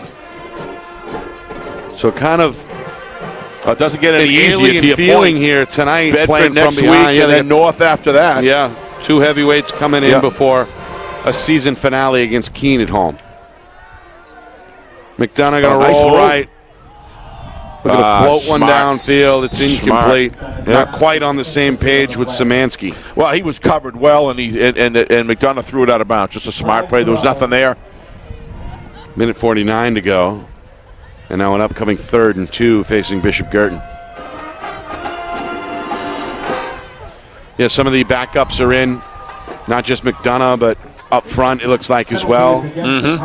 Meanwhile, another flag. I thought the officials did a pretty good job of limiting the penalties in the first half. But second half, it's been, especially the fourth quarter. It's gotten away from these teams a little bit, and the officials, really every other play here, are blowing the whistle. Well, the interference on the receivers, I think they're 4-0 on those. I think they hit those pretty good. But some of those were obvious. Yep.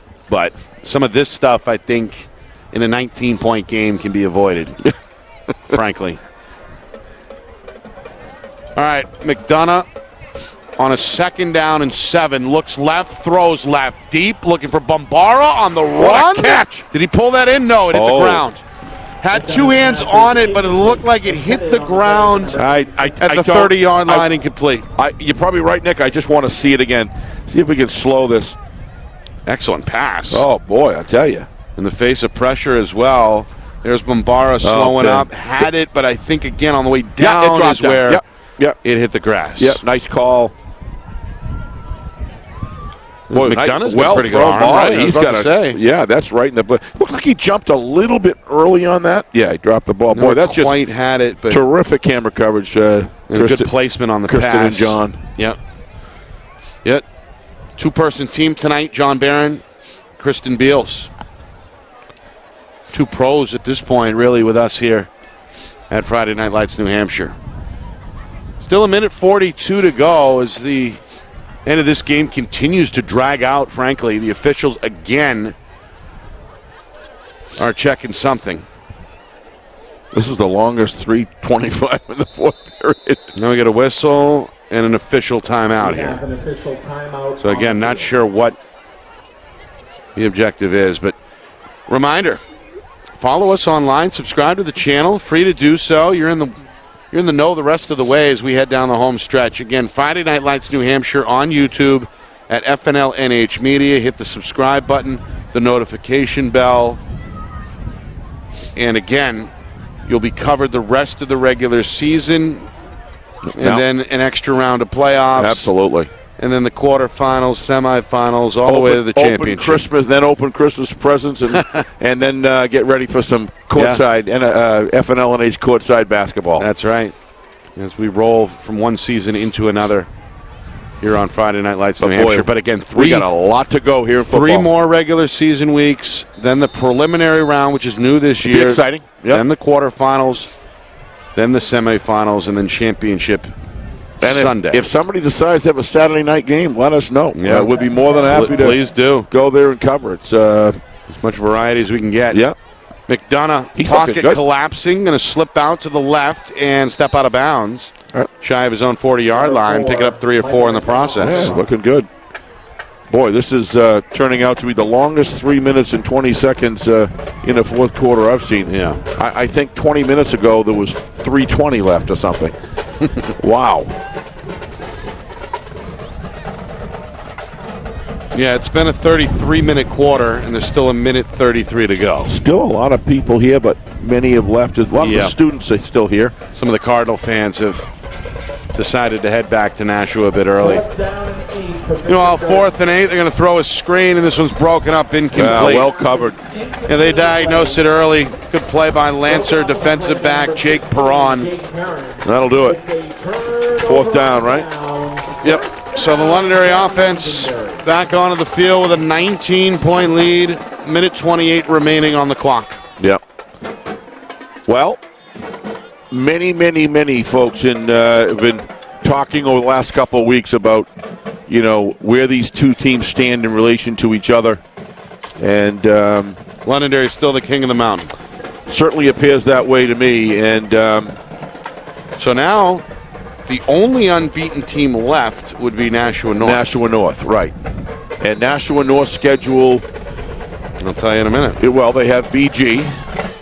They have BG left. So that's a big game. That's week 8 Yep. at Stello Stadium. We're going to see a knee taken here that's going to restart the clock. North. Game tonight at Alvern. No, game tomorrow. Yeah. Game Sunday. 10-9 is Sunday. 10-9 at Alvern has been canceled. So they're going to stay unbeaten either way.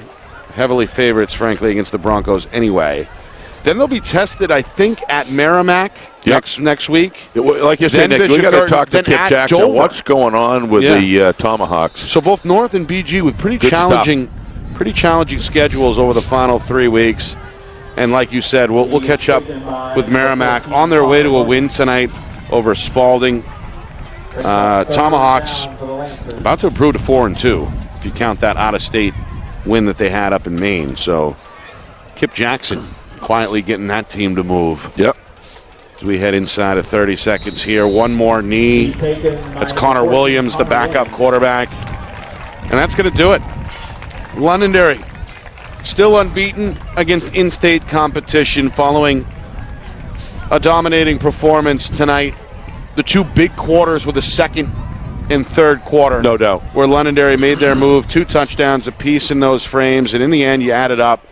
It's a 35-16 victory for the defending Division I champions. BG was down on the 2-yard line, and then they were down deep. I don't know what yard line it was, but it was, the very end of the second quarter there when time ran out. Had their opportunities to actually take a lead in the game, Nick. Right. But Londonderry's explosiveness and special teams continues to impress me. Excellence in what they're able to provide, the BG offense and defense. Just a tremendous performance to me. They're the number 1 team in the state. I don't see anybody.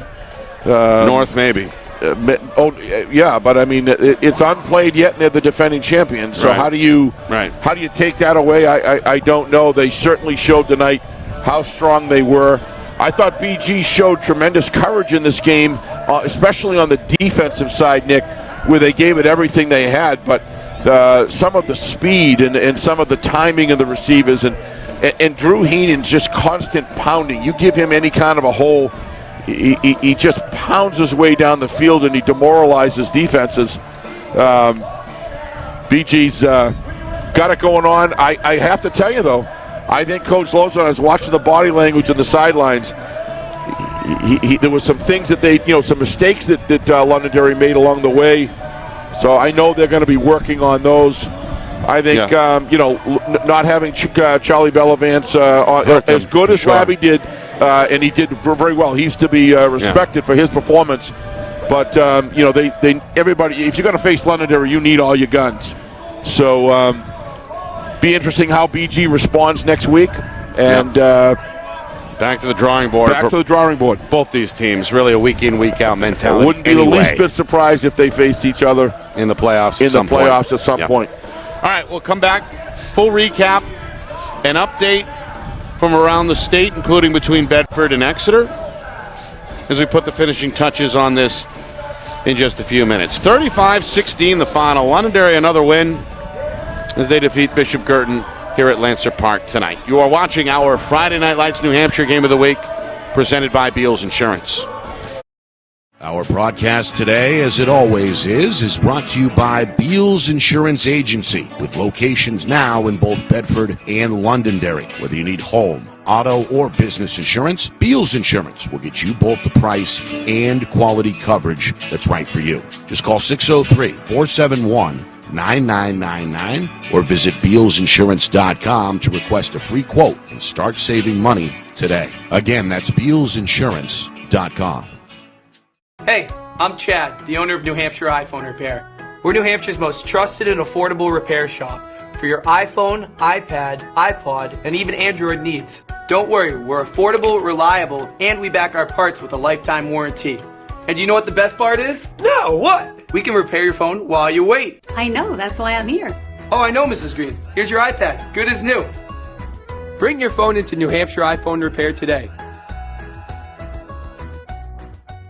The New Hampshire Tomahawks promote the highest level of club lacrosse competition, not just in the state, but in the country. Looking to get recruited? Director Chris Cameron keeps an open dialogue with the nation's top college lacrosse coaches. Over 400 New Hampshire Tomahawks alumni have played at the college level, including the ACC, Big East, Big Ten, Ivy, NESCAC, NE10, and more. New Hampshire Tomahawks coaching staff has over 100 coaches, including current high school varsity and college coaches. The Tomahawks offer training for players of all ages, clinics, camps, and leagues, along with spring, summer, and fall elite teams. So play with the best. The New Hampshire Tomahawks, showcase and development for college lacrosse. Visit NewHampshireTomahawks.com and girls.nhtomahawks.com.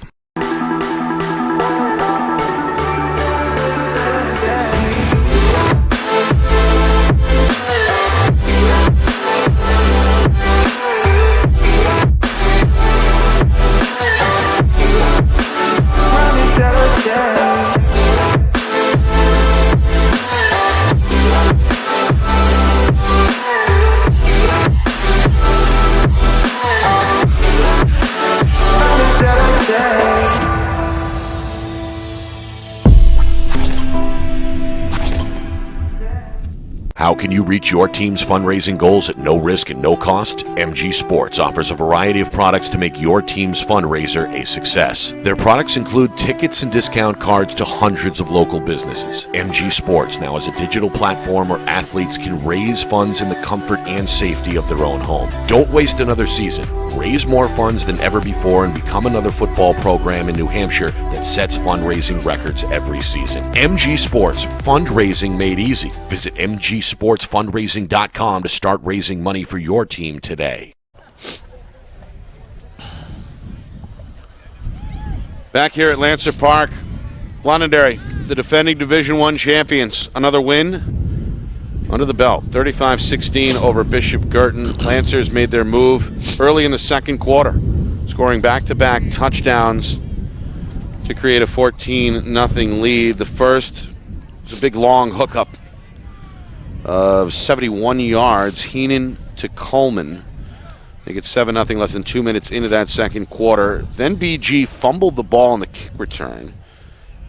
Set up the Lancers with another short field. Anthony Amaro, a 17-yard touchdown run, made it 14-zip. BG got on the board, though, midway through that second quarter. A 20-yard run from quarterback Charlie Bellavance. 2-point conversion from Bellavance. Or not Bellavance, Sanasuazo, excuse me. Made it 14-8. And then the Cardinals inside the 10-yard line on the final play of the first half, but could not score, came away empty, and that was our halftime score, 14-8 Londonderry. Could have taken the lead, 16-14 at that point. Yeah. Then, Lancers two more. big hookups in the third quarter. Heenan to Sheena, 75 yards on a 3rd and 23. What a pair they are. Sheena made a great move to make it 21-8. Was that cut inside and then accelerated to the finish line, right? 21-8 at that point. Yep. 3 minutes in, and then Heenan to Amaro on an 8-yard out route, it looked like. Yep. 28-8 at that point, and that was our score through 3 quarters. Santa Suazo, one final effort for the Cardinals tonight, a 1-yard touchdown run, a 2-yard 2-point pass. Brought the Cardinals back within 12 at 28-16, but the nail in the coffin comes from Trevor Wyman on a counter. 3-yard touchdown run with 3:23 to go. And there's your final, Steve, 35-16. Londonderry now 5-1 overall, unbeaten against in-state competition. Bishop Guertin catches their first L of the season and slipped to 5-1. Well, I mean, Timberlane and Exeter was a marquee game, fantastic game, but to me, this was the first game of the Clash of the Titans. I think we're seeing another one, Clash of the Titans, and the whole Exeter-Bedford thing. Timberlane at that point was an establishment game. These are two established teams that people have seen on the card for a long time. And the finish is Londonderry right now is proven that in all 3 phases of the game that they are the team to beat. Yeah. And there's no question about that. You brought up North, I think, in between the break, Nick. I think you're right on. North is a team that is going to see a matchup against BG. I believe that Week 8, that's going to be a big match. That's going to be another one of those games. You got Exeter Bedford. You got any scores you're going to go over tonight? So let's go to those. Before we get blown off the roof. Because we're going to get blown off the roof here pretty quick. All right, Merrimack, another win. 24-12 over Spalding. Back-to-back losses for the Red Raiders after that 4-0 start. Merrimack is now 4-2. Yeah, 4-2, Merrimack. Good for them. And potentially hold now a tiebreaker over Spalding. Spalding's lost two games back-to-back. Yeah. Yep. Let's see. Central a win tonight. How about 18-14 over Dover? Wow. As the Green Wave catch their second loss. Yeah. How about my quarterback over there? I like that. Love that kid. Pinkerton, no problem with Winnicott.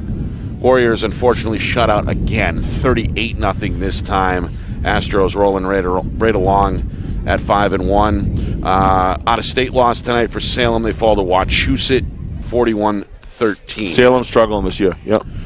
Portsmouth 35, Keene 14. Yep. Well, Portsmouth. That's the most offense for Portsmouth we've seen. Yeah. Clippers needed a win. They get a win. Keene continues to struggle. 42-24 the final. Concord over South. Yeah, Concord. Purple Panthers winless.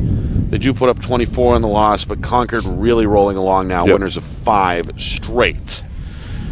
And in some of the lower divisions, or you want the Bedford Exeter score? Come on, let's finish with Division 1. That's enough. Final Division 1 score. Duntees and Steve. Big second half for Bedford. Yep. They get it done. 20-10 over Exeter. Yeah, you wonder how much of that is Danny Black continuing to develop. We'd like to see. And you mentioned the defense. They're strong, as we know. Defense has been. They shut out Exeter in that second half, and they win it 20-10. Bulldogs have won 5 in a row. Exeter has lost 2 in a row. Yep. Lower division, Sauhegan, seen as the team to beat in Division 2 in the eyes of many.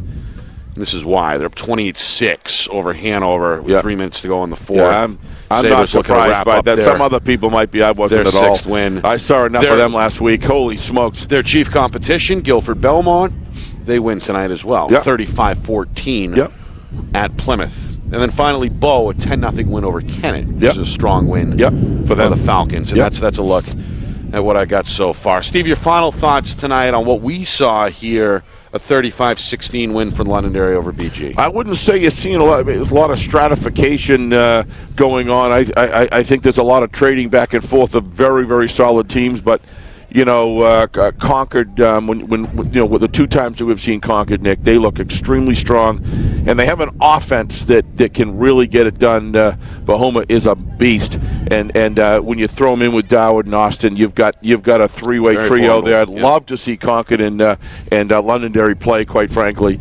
But Bedford, we talked about Bedford on Gridiron, Nick, and I've been talking about Bedford the last 3 weeks. I give Coach Matthews a tremendous amount of credit for building a strong defense and giving this young quarterback and this offense an opportunity to gel. Yeah. And they just seem to be getting better every week. The sky seems like the limit for them as they continue to mature. So North, North, I agree with you wholeheartedly. North is a powerful football team, but right now, Londonderry's on the top of the heap as far as I can see it, and it's really somebody's going to have to knock them off the King of the Hill game here. Yep. But we've got some solid football ahead of us and some other good matchups. And congratulations to Kip Jackson and Merrimack that continue to improve every single week, and they're looking like they're playoff bound for sure. Yeah.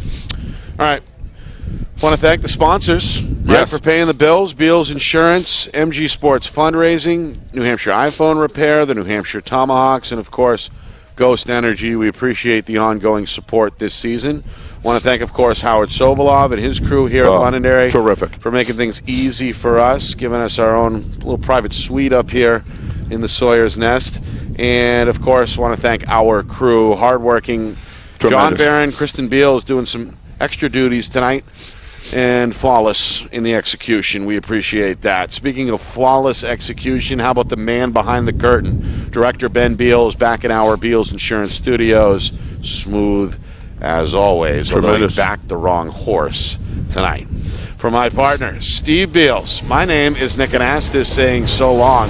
Final score, final time. Londonderry 35, Bishop Guertin 16. This has been our Friday Night Lights New Hampshire Game of the Week, presented by Beals Insurance. We'll see you in Wyndham tomorrow afternoon for the Jaguars and the Memorial Crusaders. I'll even take a little cooler. It's not as long as it's not this windy, Nick. I expected to kind of... It'll be good weather. It'll be good weather tomorrow. So. All right, folks, we'll see you tomorrow. Have a good night. Once again, Londonderry a winner here on our Friday Night Lights New Hampshire Game of the Week, presented by Beals Insurance.